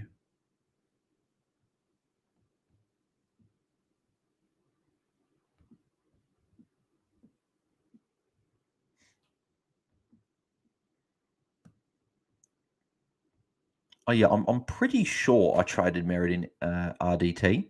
Yeah, I did. Yeah, I'll take that. Because I had a lot of cash. I had like 370k, so I used a boost in Real Dream Team, and I brought in Sharp on the bench for Chincotta. And then I went Hopper and Setterfield to Merritt and Walsh. So obviously 2 great upgrades. And obviously Merritt with the 140 obviously is really helping out in that case, in that game.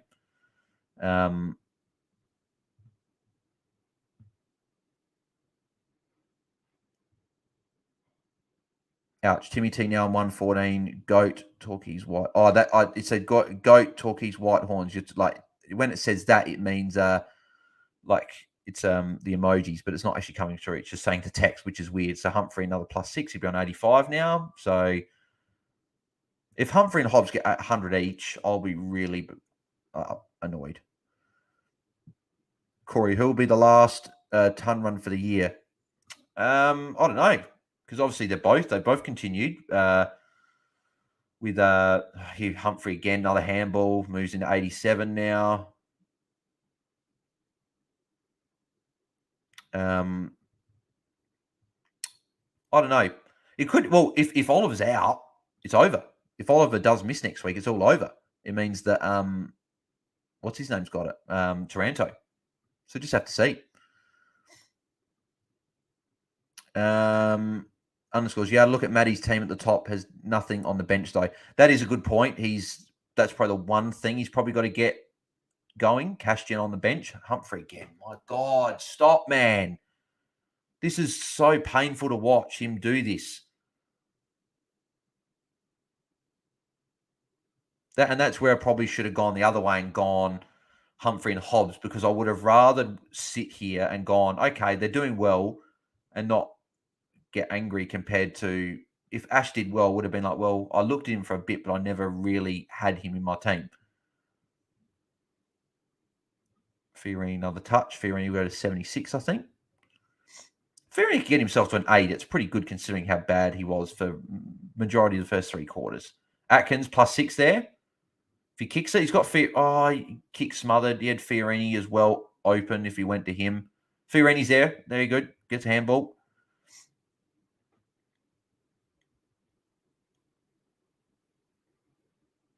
Oh, that for me. That's. Are they going to pay holding the ball? Are they going to pay holding the ball there? Oh no, it was a dangerous. I was going to say, yeah, I would have paid that dangerous tackle. That was a sling. It's what we've seen. Underscores. At least I got cash on him. Team value 21.1. Yes, underscores. You're going crazy with your team value. I don't know what my team value is. I think I'm doing okay. I'm starting to recover a little bit with the team value. I'm hoping with the game close in the other one, I'm hoping that means Taranto stays on for the whole quarter. Bro, what is this? Merits on 150. Yeah, underscores. I know it's... Andrew, Luke Pedler, is that Butters an option? Yeah, it is. Yeah, if you can do that, I would. 100%. Brendan, Butters is a god. Yeah. I know, mate, you like Butters, that's for sure. Jason Hall, how long are these quarters? Yeah, no, they're quite long, actually, but it's got 4 minutes to go, so not too much longer. Brendan, need another 11 from McPherson, maybe more, please. We'll see how we go. Jason, is the game almost over? ...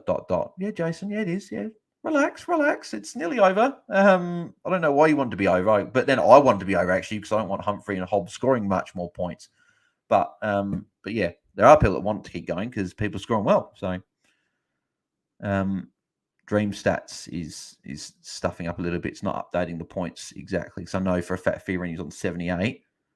2 minutes to go in the other game.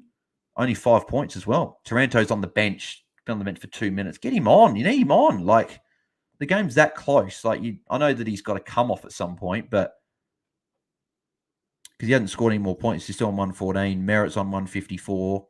Obviously going ham.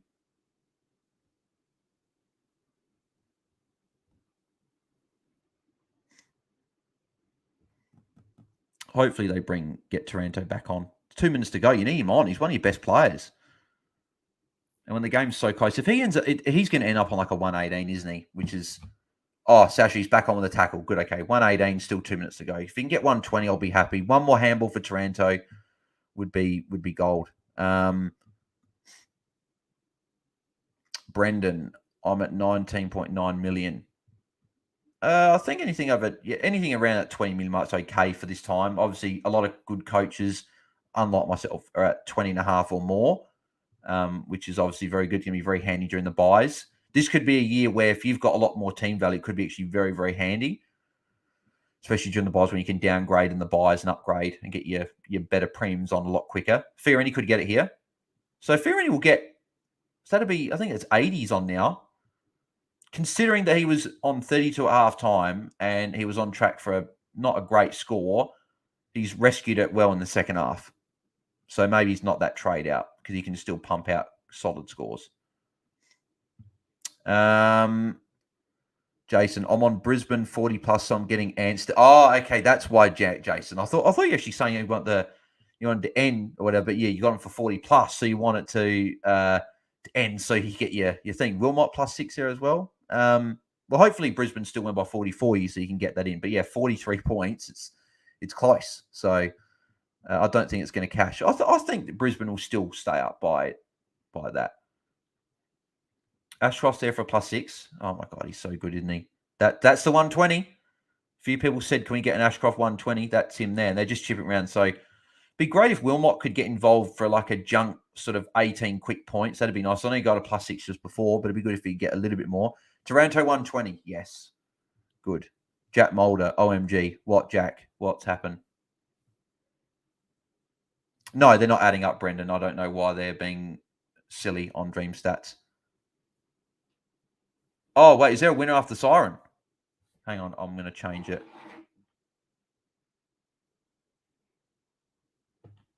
Oh, my controller's gone. What, Bomber's going to win? Really? No, wrong one. No, wrong one. No.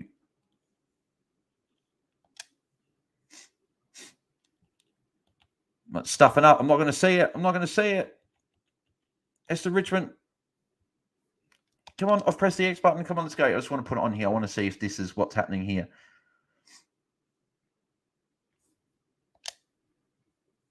Yeah, 7 seconds left. Who kicked it? Oh, Stringer centered it, and it was marked by Durham. So the Bombers are going to win. Wow. Another tip for me gone. Tipping's crap as well, by the way.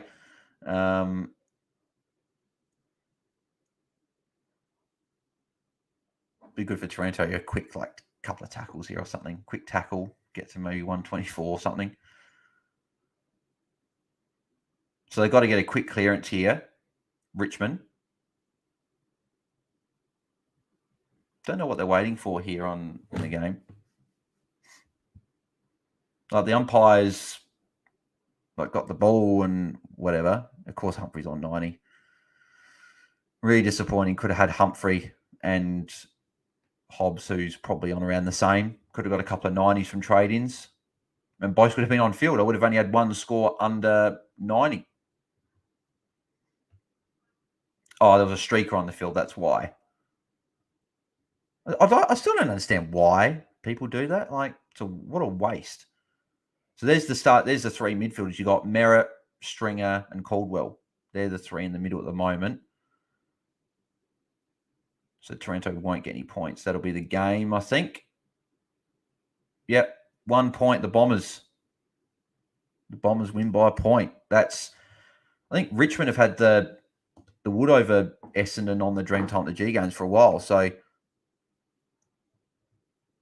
yeah, JD. Yeah, that's the case. Yeah, they sometimes do wait for that, but it was the fact that someone actually ran on the ground.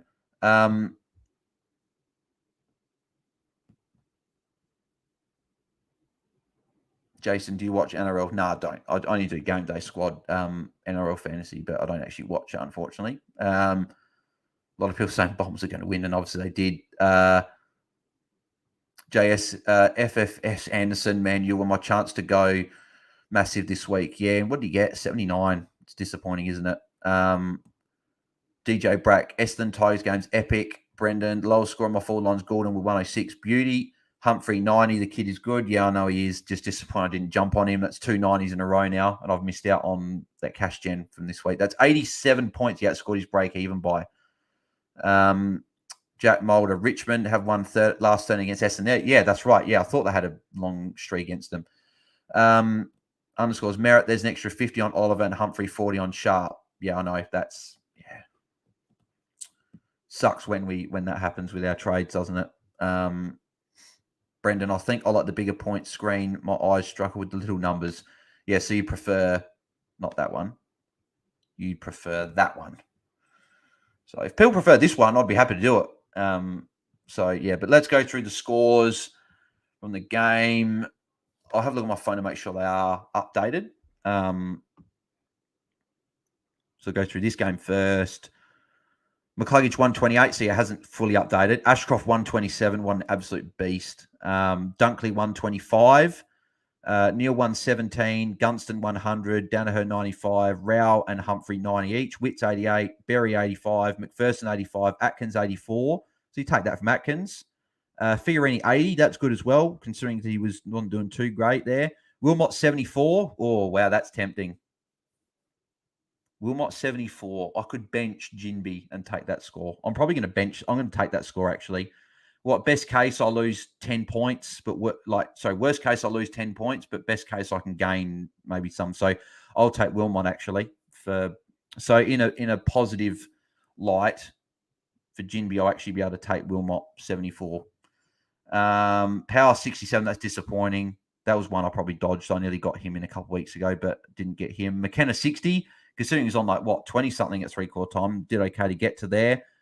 Sharp 52, I was disappointed he got subbed out. He was looking pretty good, actually. So what did Fiorini get in the last quarter? So Gunston 56 points in the last quarter with 8 marks. Fiorini 40 points in the last quarter, had 4 tackles. What a quarter from Fiorini, the GOAT.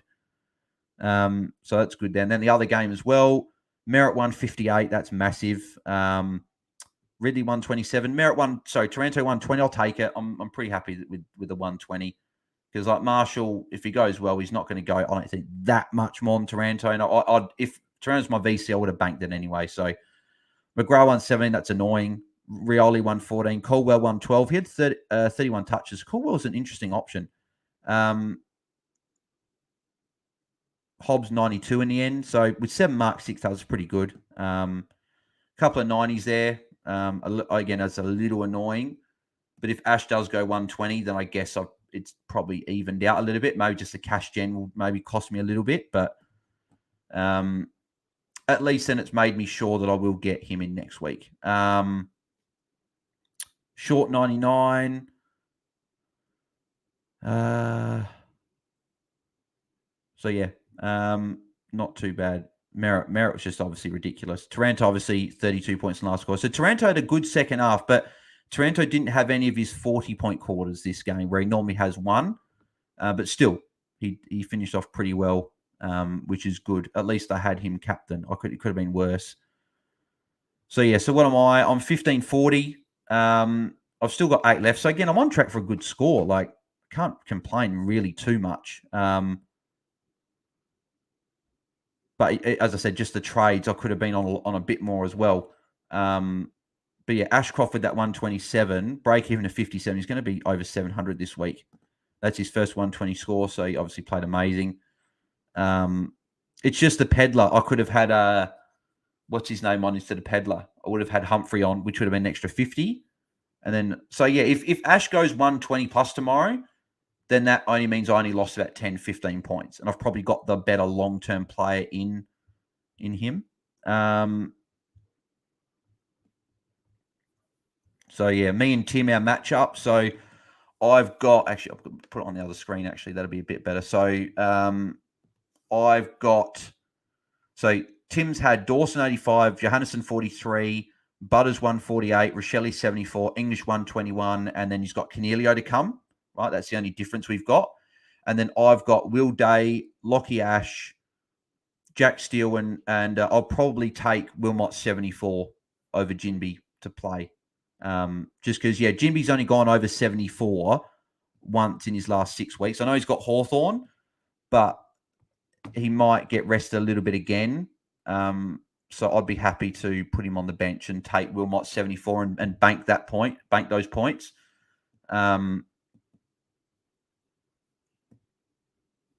Unless there's another... I don't have any other rookies, do I?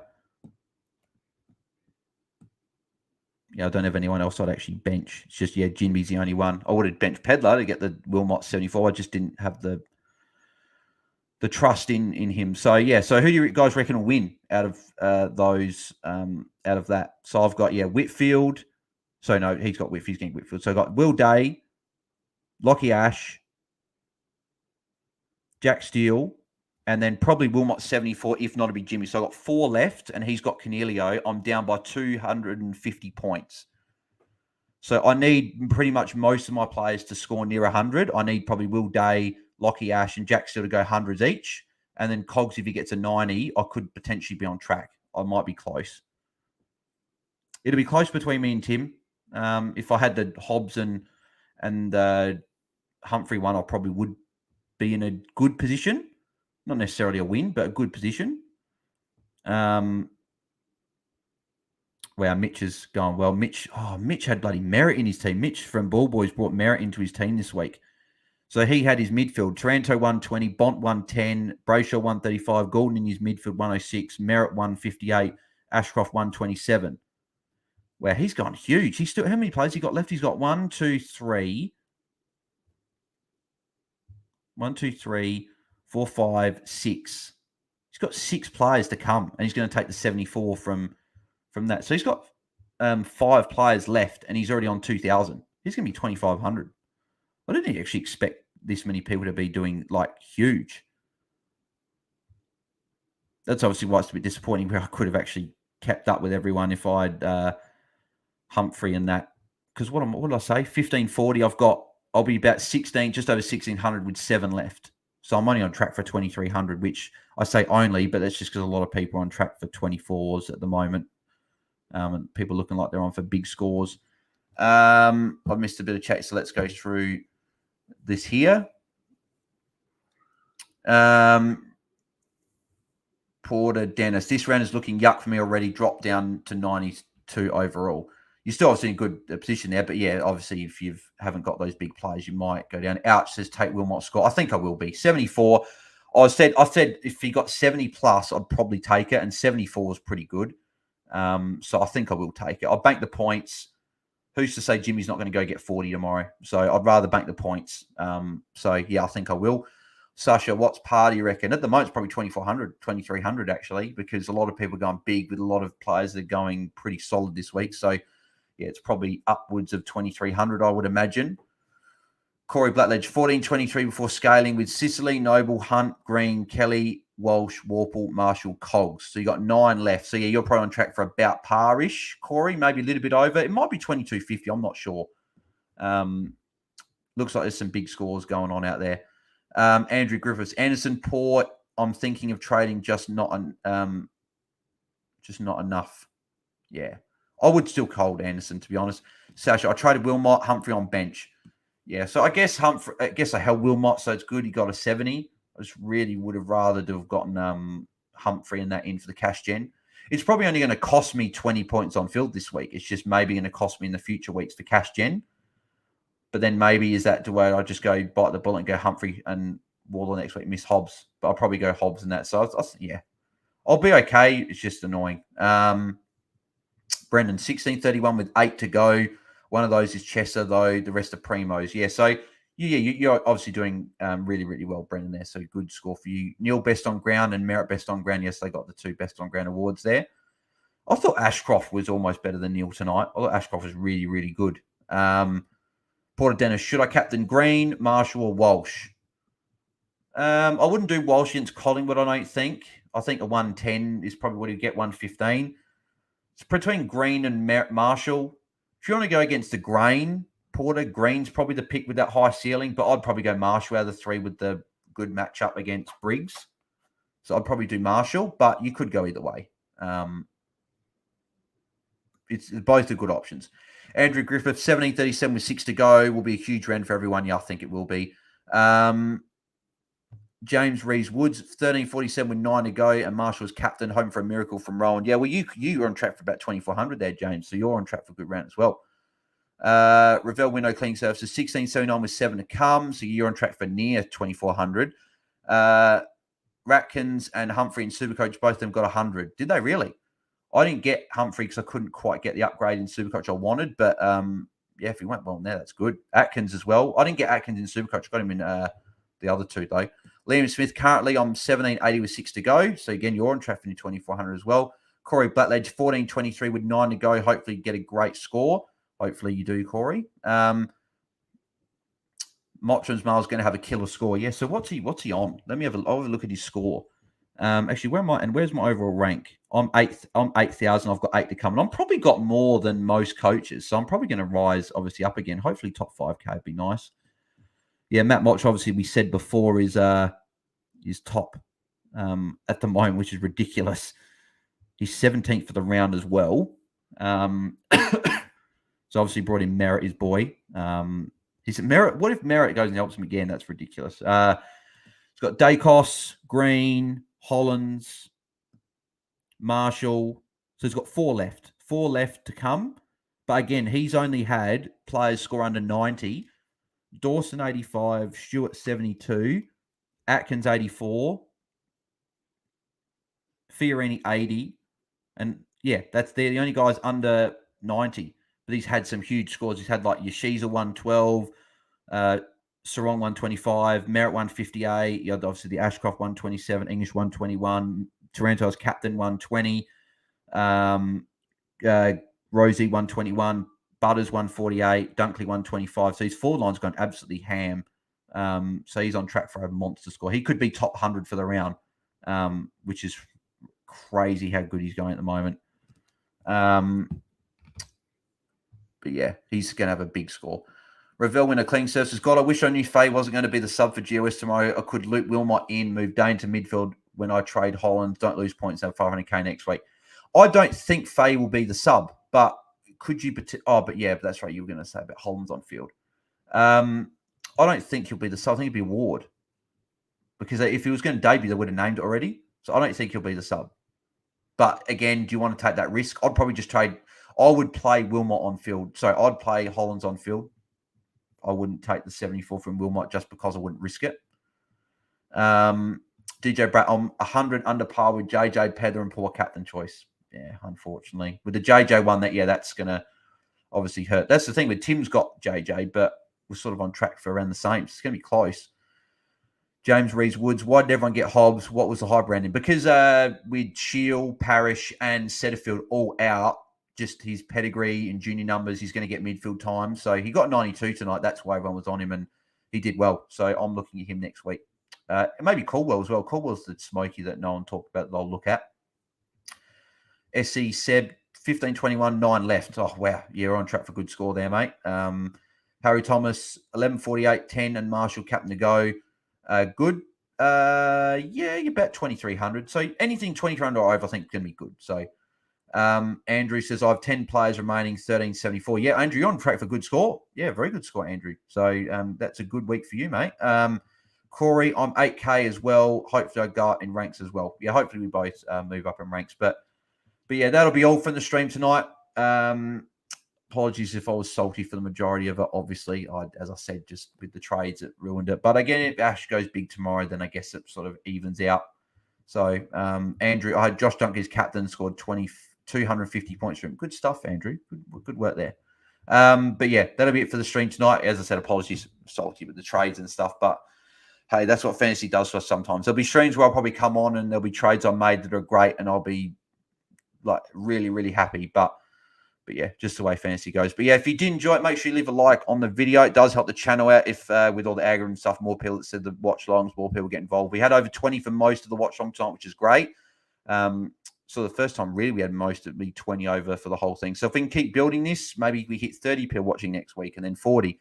Hopefully we keep getting more people involved. And yeah, it's been good fun. Subscribe to the channel if you haven't already. Bottom right-hand corner, make sure you subscribe and get involved. If you want to, as I don't want to keep banging on about it just because I don't want to be sounding, I just want to be money hungry. But if you want to donate to the channel, feel free to the super chat button. But you do not have to by all means. It is just there as an option if you want to go a little bit further to support Bales and the channel. It's always appreciated. Any support, even just you guys tuning in, it always helps. So appreciate you guys tuning in as always. And I'll catch you guys tomorrow night with Tim. We'll be live streaming on YouTube for the people that don't go on Twitter. We'll be live streaming our podcast on YouTube tomorrow.